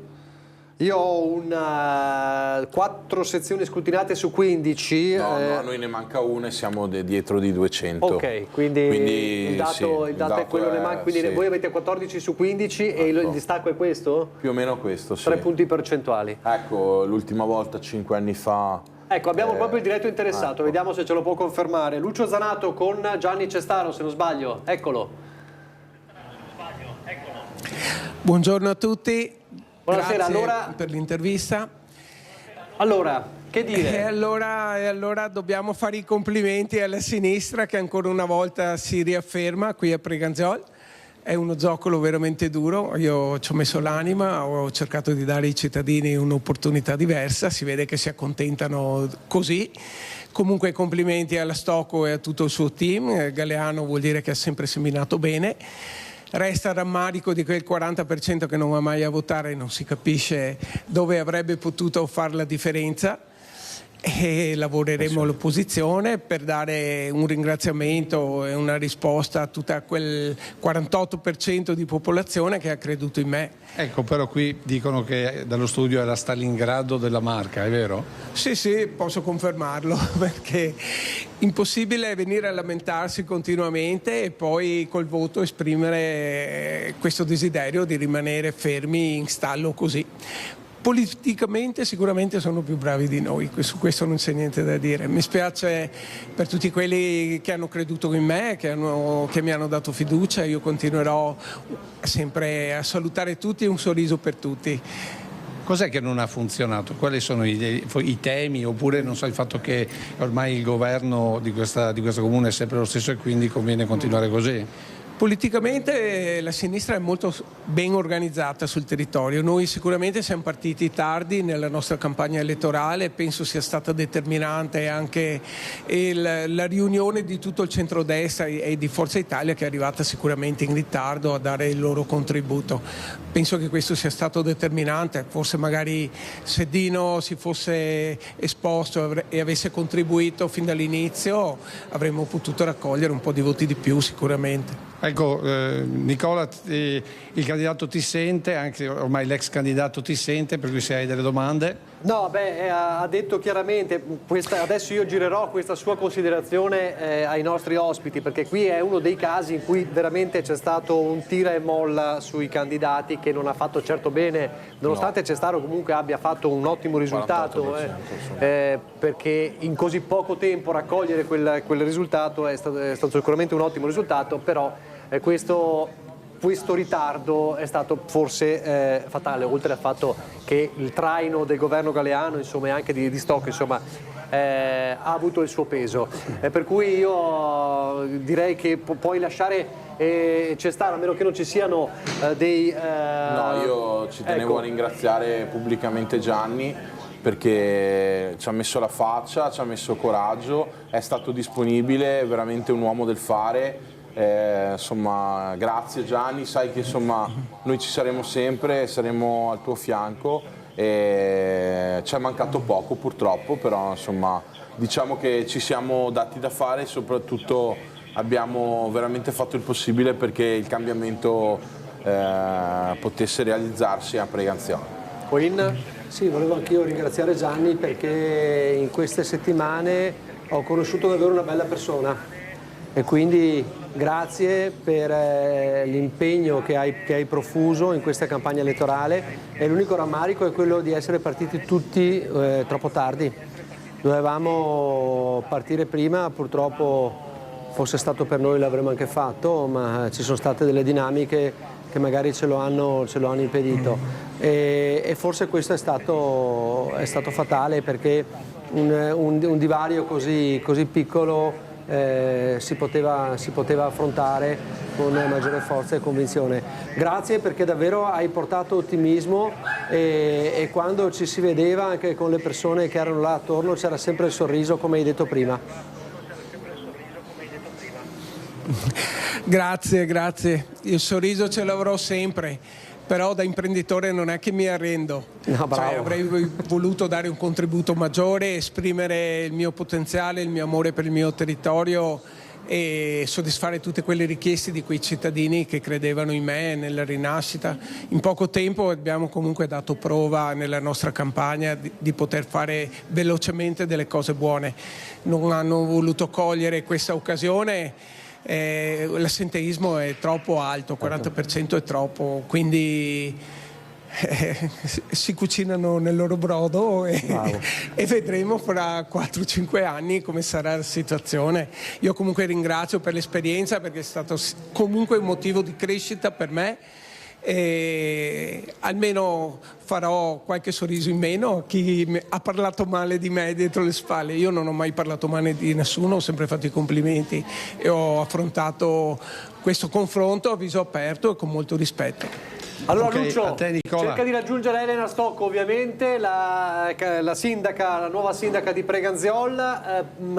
Voglio anche salutare Deborah Varaschin, Forza Italia, sempre dalla sede provinciale di Treviso. Grazie. Adesso arrivo anche da lei, perché questo ovviamente, il caso Preganziol riguarda anche molto Fratelli Forza Italia, ovviamente, però Stefano Pelloni, poi c'è Elena Stocco che ha vinto, e ha vinto con merito, no? Sì, appunto, mi è sembrato abbastanza surreale sinceramente l'intervento del candidato Cestaro, nel senso che hanno fatto un ottimo lavoro e gli faccio comunque i miei complimenti, ma il tema di prendersela con i cittadini che non si sono andati a votare, guardate che è un brutto segno, perché di solito è colpa della politica che non riesce a portare i cittadini a votare o a portarli sulle loro istanze, quando invece assistiamo a un tentativo di incolpare i cittadini che sono stati abbastanza intelligenti da giustificare o ad apprezzare la propria proposta, diciamo così, che diventa, secondo me, abbastanza sbagliato. Ecco. Dopodiché è stata descritta come una Stalingrado, Preganziol, come un risultato dovuto, ma guardate, il sindaco Galeano ha fatto il sindaco 10 anni ed è partito che era giovanissimo, adesso è rimasto comunque giovane, è una squadra piena di giovani, hanno portato avanti con serietà, con un percorso lungo Elena Stocco, ha fatto l'assessore, adesso si è presentata come sindaco, è la prima sindaca, se me lo confermate e spero di sì, donna della storia di Preganziol. È un risultato straordinario, non era assolutamente scontato e è davvero un risultato che mi riempie il cuore, perché la proposta, rispetto a quello che è stato descritto oggi, diciamo così, non è che Preganziol sia a Bologna e quindi non siamo riusciti, il risultato era scontato, è stato apprezzato un progetto serio politico e amministrativo di 10 anni, è stato apprezzato ed è stato promosso, ma non era un risultato assolutamente scontato. I candidati, tutti i militanti a Preganziol si sono sudati voto per voto questo risultato, e per questo mi riempie ancora di più di gioia sapere che appunto Elena Stocco potrà essere la futura sindaca di Preganziol, e che soprattutto una brava persona, un ottimo amministratore come Paolo Galeano è stato un sindaco serio e che soprattutto lascia come eredità politica e amministrativa il fatto che quel suo progetto continua, e questo io penso da amministratore sia la cosa più bella che un sindaco possa ambire. Il fatto che un'esperienza amministrativa non duri solo nella durata dei 5 anni del proprio mandato, ma che vedi crescere delle persone a fianco a te e gli riesci ad affidare un progetto e quel progetto continua, ecco, io penso che questo sia l'aspetto più sano della politica, che in questo caso è rappresentato a Preganziol più che dignitosamente da Elena e da Paolo. Quindi tutti i miei complimenti, che sono assolutamente meritati, non era un risultato scontato e non sono stati stupidi i cittadini o disinteressati i cittadini di Preganziol che non hanno voluto votare Cestaro ma che hanno votato Stocco, perché guardate che sommando i voti di centrodestra delle europee di ieri sera, il centrodestra sarebbe dovuto essere in vantaggio, ma a Preganziol ci sono stati dei cittadini che con una scheda hanno votato Fratelli d'Italia e con l'altra hanno votato Stocco, e quindi da questo punto di vista il risultato è ancora più importante. Allora, vedo Lucio Zanato che è proprio con Elena Stocco, credo. Lucio, adesso poi faccio rispondere a Coin e Borgia ovviamente. No, non ci sei, non c'è. Allora, non so se mi dai la linea? Io ti sento. Senti, allora manca ancora un seggio. Allora per scaramanzia mi hanno detto che Elena Stocco parla a quando sarà scrutinato l'ultimo seggio. Va bene, qui a allora Preganziol, resta lì, non so se riusciamo a vederlo prima, per la distanza è per le talmente 6:30. abissale. Forse lo vediamo per il TG del Veneto, adesso vediamo se in questa mezz'ora ce la facciamo. Allora facciamo così, pubblicità, poi che ho un break, poi Coin, Borgia che rispondono a Pelloni, e poi volevo sentire anche Deborah Varaschin, il caso Preganziol, il caso Forza Italia. Andiamo in pubblicità.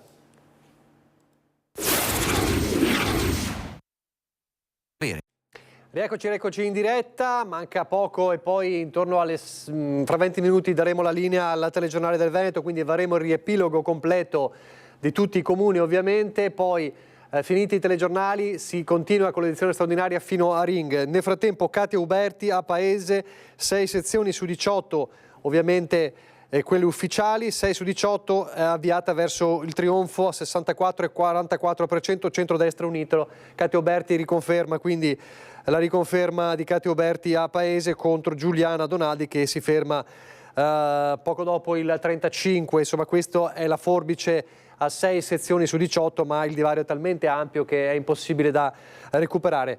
Poi lei voleva replicare a Pelloni? Sì, avrei voluto replicargli all'istante, proprio mentre era qui che parlava e quasi a interromperlo se fossimo stati in qualche altra magari trasmissione, perché io non ho sentito affatto Gianni Cestaro dire le cose che ha detto lui. Le riflessioni che vengono fatte sono riflessioni politiche. Se un 40% non va a votare, siccome noi siamo segretari, rappresentiamo la politica, delle riflessioni dovremmo farle noi, e io non sarei così tanto gongolante di un comune che vince dopo 10 anni, che viene amministrato dopo, o forse anche di più, con una storia così come quella che ha il Partito Democratico alla sinistra a Preganziola, e vince con il 3% di scarto rispetto a un candidato che si propone a 20 giorni dalla presentazione delle liste.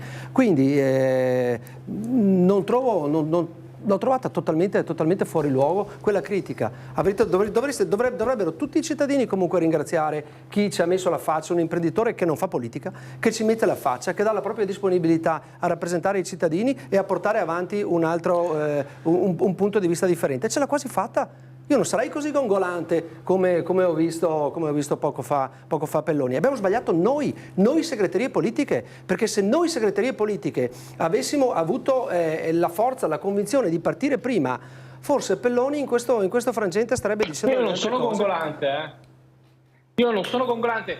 Guardi, Don Camillo diceva, attento dove metti la croce, che poi te la devi anche portare. Ma guardi, se lo diceva Don Camillo andava bene, se lo dice Gianni Cestaro no.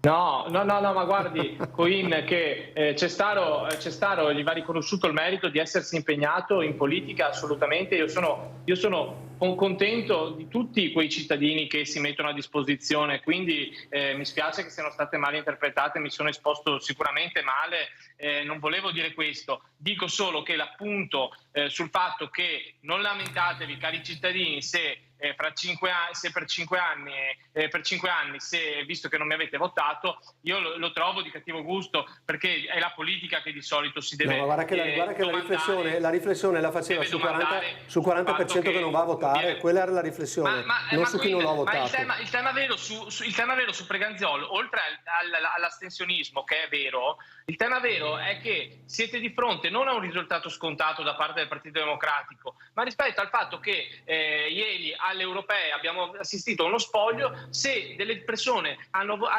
votato Vannacci, o hanno votato Lega, o hanno votato Manera, o hanno votato Fratelli d'Italia, in quello stesso momento, con un'altra scheda, hanno votato Partito Democratico a Preganziol. Quindi è una questione che secondo me è abbastanza interessante e che ci rappresenta un risultato che era tutto fuorché scontato. Stefano, fai l'amministratore locale, sai benissimo che sono due cose differenti, perché un conto sono le europee, che è un voto prevalentemente politico, un conto sono le amministrative, dove devi valutare le persone, la qualità dei candidati, devi valutare i progetti, la visione, devi anche valutare come ti sei trovato negli ultimi 10 anni. Poi è indubbio dire la Stalingrado della Marca, come dire, è un termine per riconoscere al centrosinistra che in quel territorio ha vinto sempre, tranne una volta, con Marton. Sempre, dal 48 in poi avete sempre vinto, ovviamente prima con la Prima Repubblica, con come dire, il pentapartito, ma noi siamo sempre stati, come dire, fuori, no, dall'amministrazione di Preganziol, e solo una volta il centrodestra ha vinto negli ultimi 25 anni con Marton, che poi si è ricandidato e ha perso. Quindi è normale riconoscere a Preganziol uno status di territorio più vicino al centrosinistra. Dopodiché c'è da dire anche che Paolo Galeano è stato un ottimo amministratore locale, questo nessuno lo mette in dubbio, ha lavorato tanto. Noi però avevamo una visione diversa di città, avevamo una visione diversa, e abbiamo proposto, come si fa in democrazia, un candidato alternativo. Dopodiché, se è talmente bravo Paolo, come lo ritenete, invece di dargli un collegio uninominale sicuramente perdente, il Partito Democratico poteva investire su uno dei pochissimi sindaci del territorio della Marca e metterlo nel proporzionale al posto di qualche giovane onorevole che si è fatta sostenere probabilmente da qualcun altro. Ma perché bisogna dire le cose, no? Parliamo di merito, e se dici il contrario sei connivente. Non preoccuparti. Galeano vedrai che verrà più che valorizzato dal nostro partito, speriamo. come è sempre stato valorizzato. No, ma lo dico per voi, lo dico per voi, lo dico anche per te, perché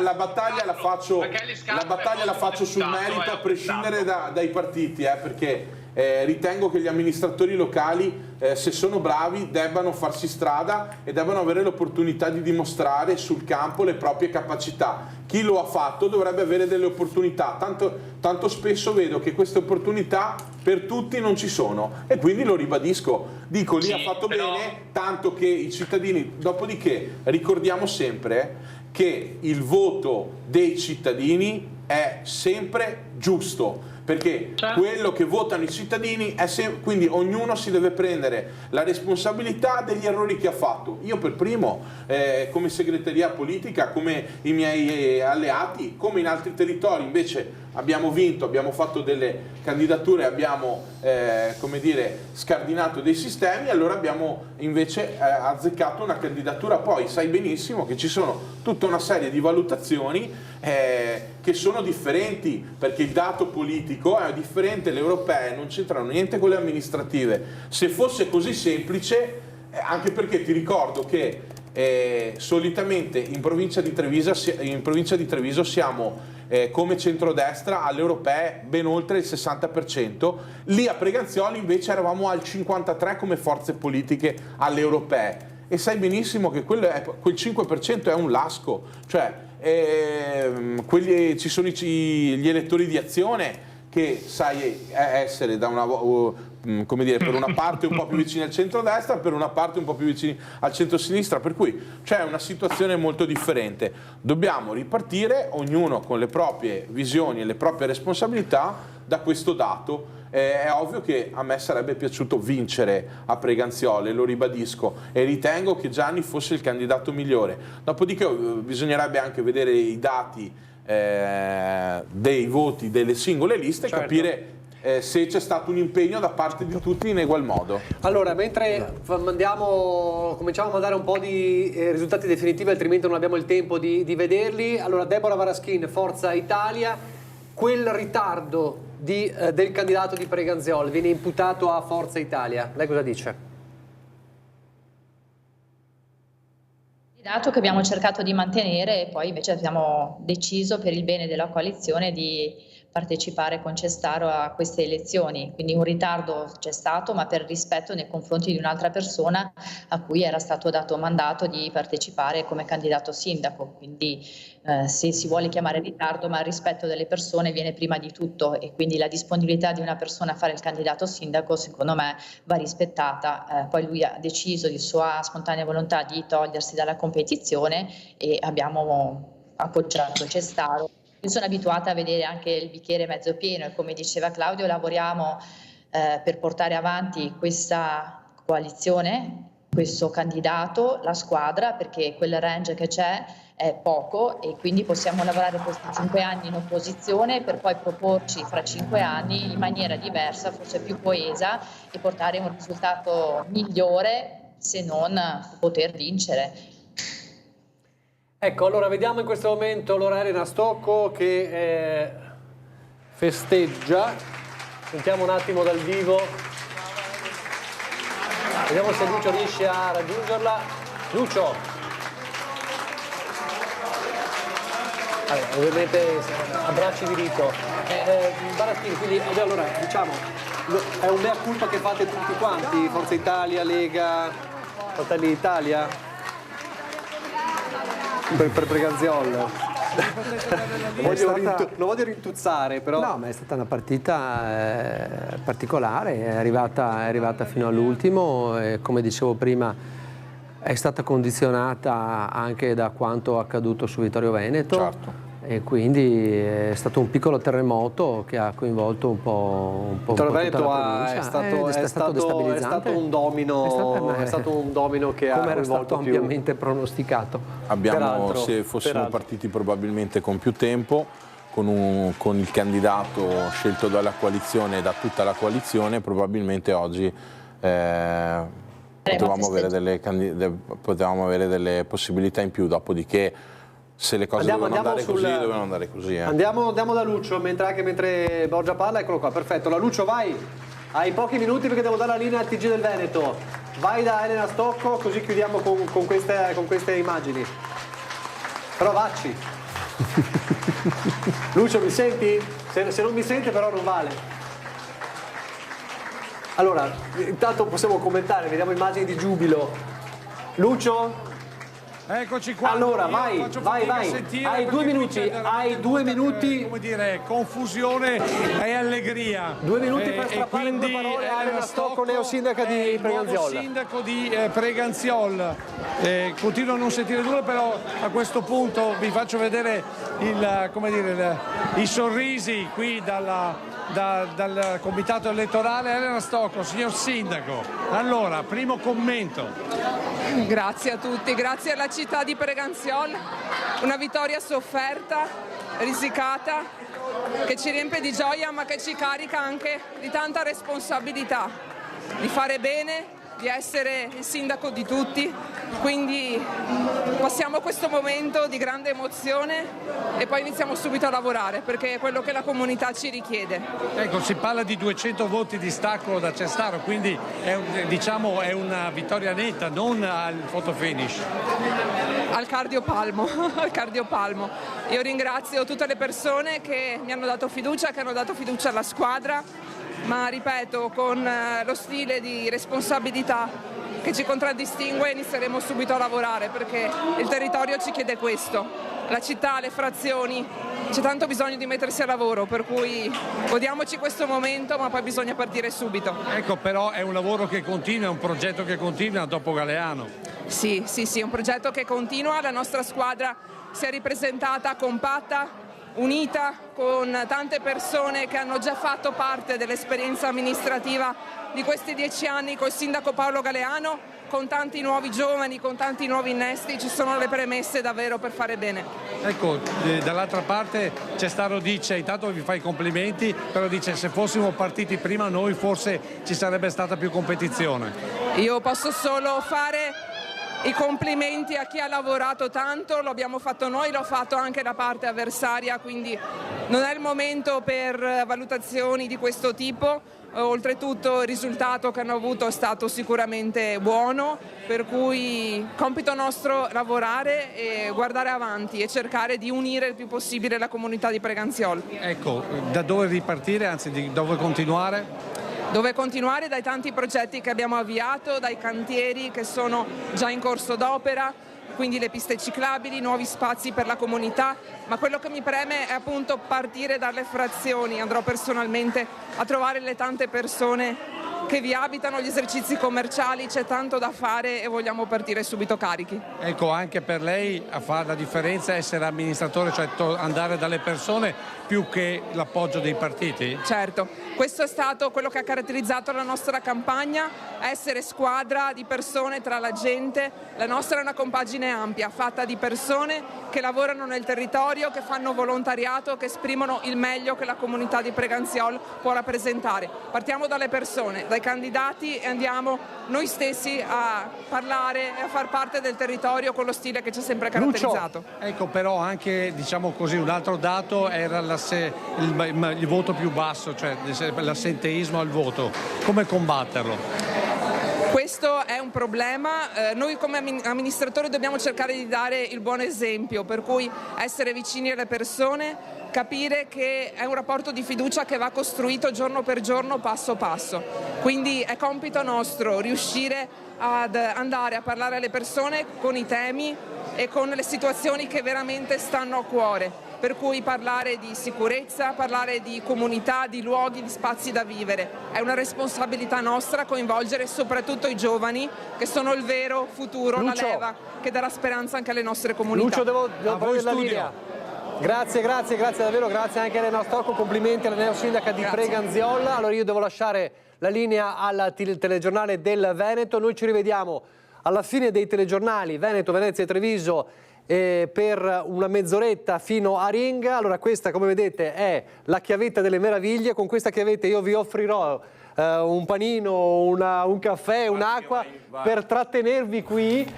Chiedo anche, se volete, a Deborah Varaschin e a Stefano Napoleoni se aspettate un'oretta, un po' più di un'oretta, intorno alle 8:20, se ce la fate. Chi vuole resta, altrimenti poi sono da solo.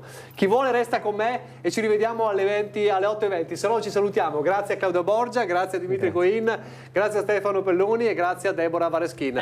Vi lascio al TG del Veneto e noi ci vediamo dopo il TG.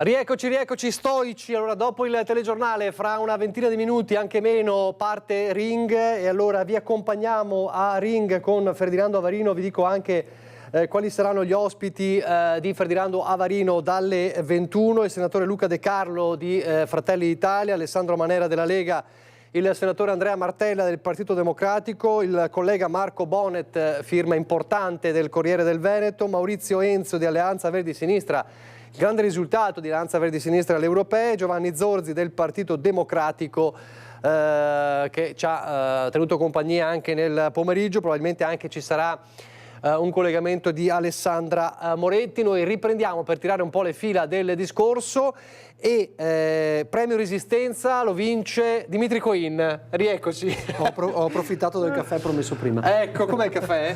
Buono. Buono, bene, perfetto. Allora, ogni promessa è debito, ha gustato il suo caffè. Allora, facciamo così, facciamo un attimo un po' di riepilogo, perché non siamo riusciti a dare tutti i risultati o gran parte di alcuni dei risultati, anche di quelli parziali, dei ballottaggi. Allora, facciamo una veloce infornata e poi chiacchieriamo con Dimitri Coin e tiriamo con lui un po' il discorso. Vediamo, mi interessava vedere se possibile, chiedo a Tony Esposito, Mattia Pizzaia, l'unico capoluogo che andava al voto, Rovigo. Mi fate vedere Rovigo?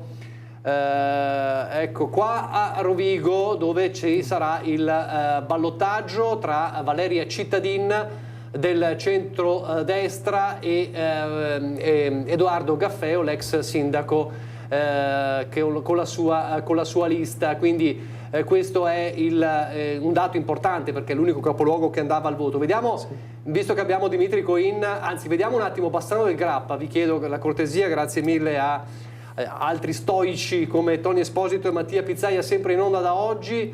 Ecco qua, Bassano del Grappa, sul fulmicotone la sfida per il ballottaggio, diciamo, del secondo, perché allora abbiamo su 32 sezioni scrutinate su 41 Roberto Campagnolo, il centro-sinistra, in vantaggio 28 e 26%, e poi a questo punto dovrebbe andare Nicola Finco al ballottaggio 24 e 7, quindi con una parte del centrodestra. Resta indietro Elena Pavan, che era appoggiata da Fratelli d'Italia, però non sono ancora chiuse tutte le sezioni, non sono ancora state scrutinate, quindi vediamo se poi possiamo darvi il definitivo ballottaggio. Questo per quanto riguarda i ballottaggi. Vediamo nella Marca Trevigiana una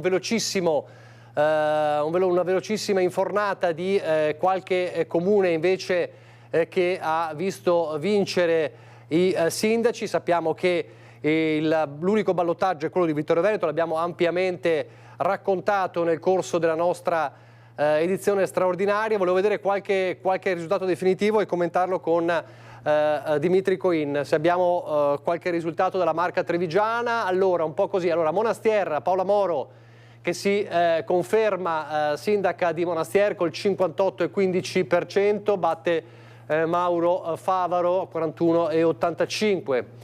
Andiamo ancora, vediamo, così diamo conto anche di tutti i comuni che non siamo riusciti a dare per questioni di tempo. A Sanfior la vittoria di Gastone Martorella 53,5% contro Marica Urban che si ferma al 46,5%, e questo è un altro dato, insomma, che magari possiamo commentare con Dimitri Coin. Vediamone altri e poi andiamo da Dimitri Coin.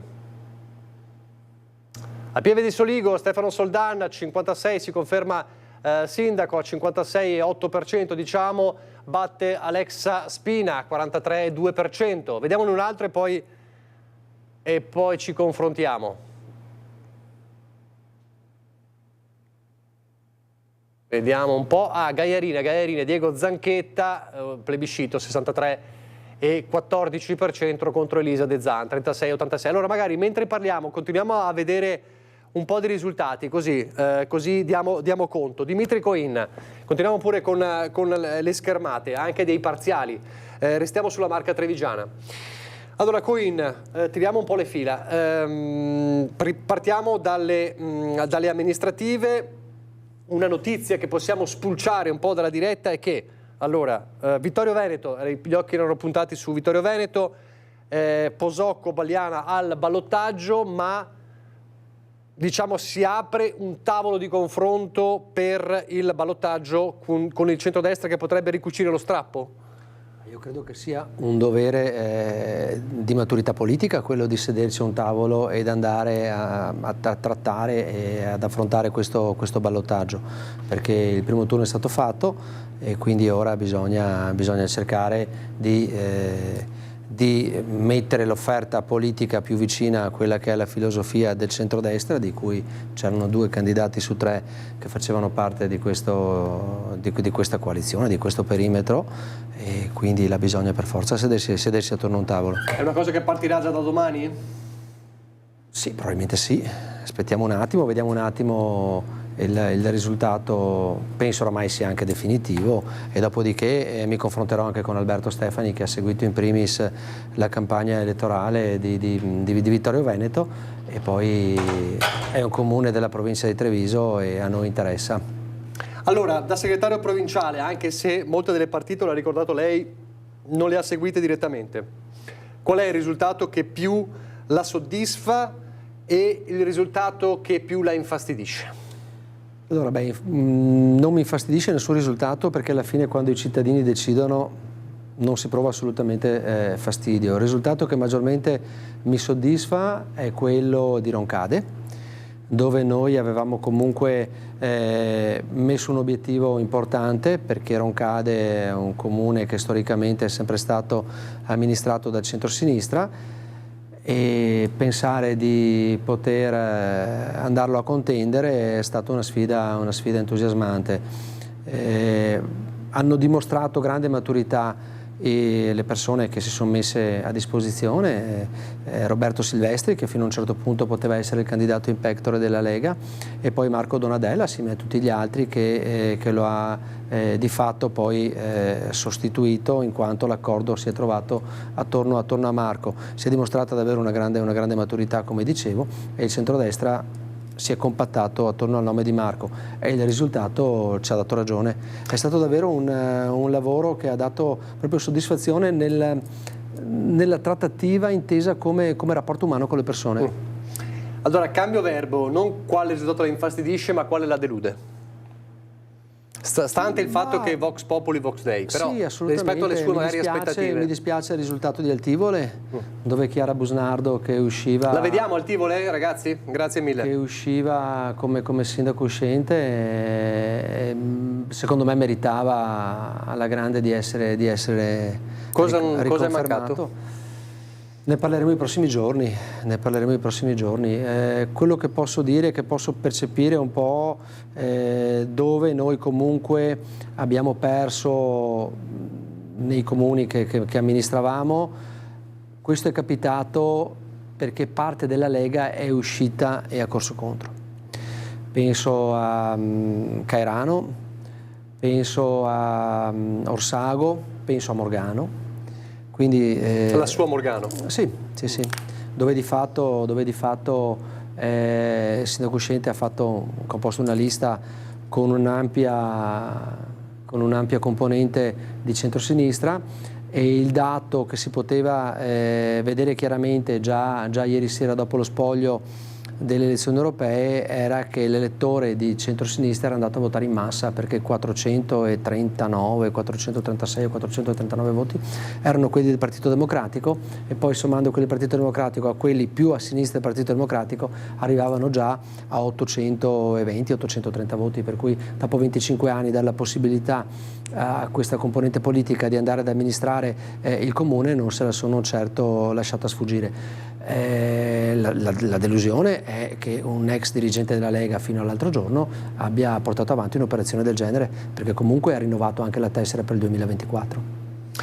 Un caso di cui abbiamo parlato, volevo un attimo approfondire, perché è stato uno dei casi davvero uno dei tanti casi che ha puntellato un po' il percorso tortuoso in alcuni casi del centrodestra. Se lo vediamo, Valdobbiadene, vediamo la schermata di Valdobbiadene. Anche Valdobbiadene è stata davvero particolare come situazione, una delle più particolari. Cosa è successo a Valdobbiadene? A Valdobbiadene è successo una cosa assolutamente semplice, che Luciano Fregonese era alla fine del suo mandato, perché aveva già fatto le due legislature previste, e come centrodestra ci si era già trovati. Noi come componente Lega non avevamo nessuna forza per pensare di mettere in piedi una lista da soli, oppure abbiamo 4 o 5 militanti su tutti gli abitanti che ha Valdobbiadene, di fatto quindi non abbiamo grandissime forze umane da mettere in prima fila. E per contro Luciano Fregonese, che ne dica, è sempre stato espressione di Fratelli d'Italia, perché quando si andava al conteggio nelle partecipate lui era sempre conteggiato nella quota di Fratelli d'Italia. Di fatto non poteva più candidarsi, quindi si parte con Martina Bertelle, che era il naturale sostituto, vicepresidente della provincia tra l'altro, e poi arriva il terzo mandato. Ma quando arriva il terzo mandato non è che Luciano Fregonese dica ok, io voglio farlo a tutti i costi. Questa poi sicuramente sarà stata una dinamica interna anche a Fratelli d'Italia stesso, però io ci ho parlato assieme la mattina del 12 marzo, festa di San Gregorio sulla villa dove hanno fatto sotto un diluvio incredibile quella mattina, e lui mi ha detto che doveva ancora sciogliere la riserva. Viva Dio, non è che... E quindi si è andati avanti per la strada che si era iniziata a percorrere.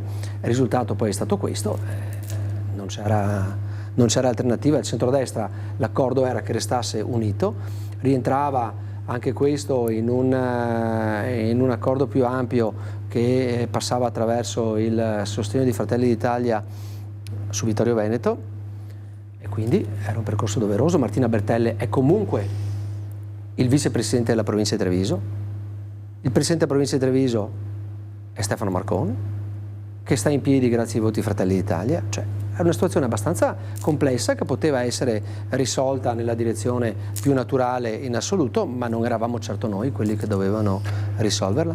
Allora, allargando un po' il raggio, mentre continuiamo pure a vedere anche i risultati anche di altre province, se volete di Venezia, l'impressione che si è avuto, tirando proprio un'estrema sintesi sia sulle amministrative e ancor più sulle europee, così allarghiamo il raggio, è che ci sia stato poco tempo, e non per volontà vostra, di mettere insieme le cose. Sì. Partendo da, vedi il caso Preganziol, ma non solo, c'è stato poco tempo. Sì, assolutamente. Io penso che le campagne elettorali debbano svolgersi con un orizzonte temporale davanti sufficientemente ampio da poter consentire ai candidati di confrontarsi con le persone prima del voto. L'esempio perfetto è stata la campagna elettorale di Mario Conte, la prima campagna elettorale, dove già ad ottobre era stato individuato come candidato, e quindi è stata una campagna dove davvero hanno potuto confrontarsi con le persone. Rispetto alle europee, io ritengo che il risultato di Alessandro Manera, ancorché come è probabile non passi come eletto, è un risultato assolutamente straordinario, perché in poco più di un mese e mezzo è riuscito a mettersi dietro una serie di europarlamentari uscenti come Rosanna Conte, come piuttosto Labasso e altri, perché davanti a sé rispetto agli uscenti ha solo Paolo Borchia. Fosse stato presentato, probabilmente gli fosse stata data la certezza della candidatura magari a febbraio-marzo. Secondo me bisogna partire addirittura prima della fine dell'anno, come siamo già detti tante altre volte. Però già a febbraio-marzo avevo un orizzonte temporale di pianificazione di una campagna importante, e davi la possibilità al candidato di andare ad incontrare le persone, perché è corretto che le persone, specie quando si vota con le preferenze, abbiano la possibilità di toccare con mano quello che può essere il loro rappresentante. Secondo lei, se ci fosse stato l'abbiamo visto, lei ha visto anche forse il Siparietto, se fosse stato un Roberto Marcato candidato in regione, noi avremmo adesso sicuramente scusate, in regione, in Europa, avremmo adesso un sicuro Veneto in Europa? Non lo so, il Siparietto me l'hanno raccontato, non l'ho propriamente visto, me l'hanno un po' raccontato, ma non lo so, perché alla fine poi col senno di poi è tutto facile, cioè, volendo scommettere e ragionare in questi termini, allora i candidati avrebbero dovuto essere tutti quelli che hanno dimostrato di aver avuto capacità di prendere preferenze anche nelle tornate passate, per cui si sarebbe passati sicuramente attraverso l'attuale Presidente della Regione, attraverso Luca Zaia, che giustamente secondo me ha detto di no per serietà e coerenza rispetto al ruolo che oggi assolve, a Roberto Marcato stesso, che lo ha dimostrato nelle tornate delle regionali, piuttosto che a Mara Bizzotto, che lo ha già dimostrato ampiamente nelle tornate delle elezioni europee, e ad altri. È stata fatta una scelta di coinvolgere persone di assoluta qualità e che una volta elette avrebbero potuto davvero portare un valore aggiunto, perché le qualità di Alessandro Manera sono indiscutibili ed è un peccato se non riesce a passare.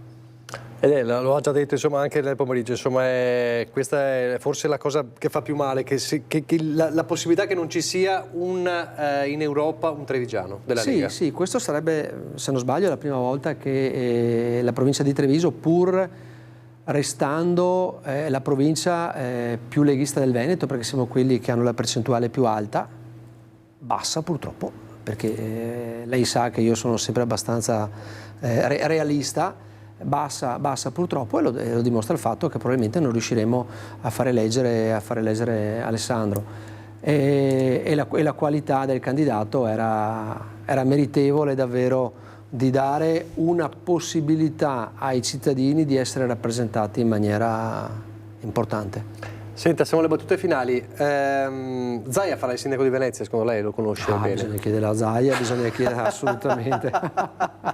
No, fantapolitica estrema. Sì, fantapolitica estrema, vediamo se questo scenario... Vabbè, tanto possiamo parlare di fantapolitica.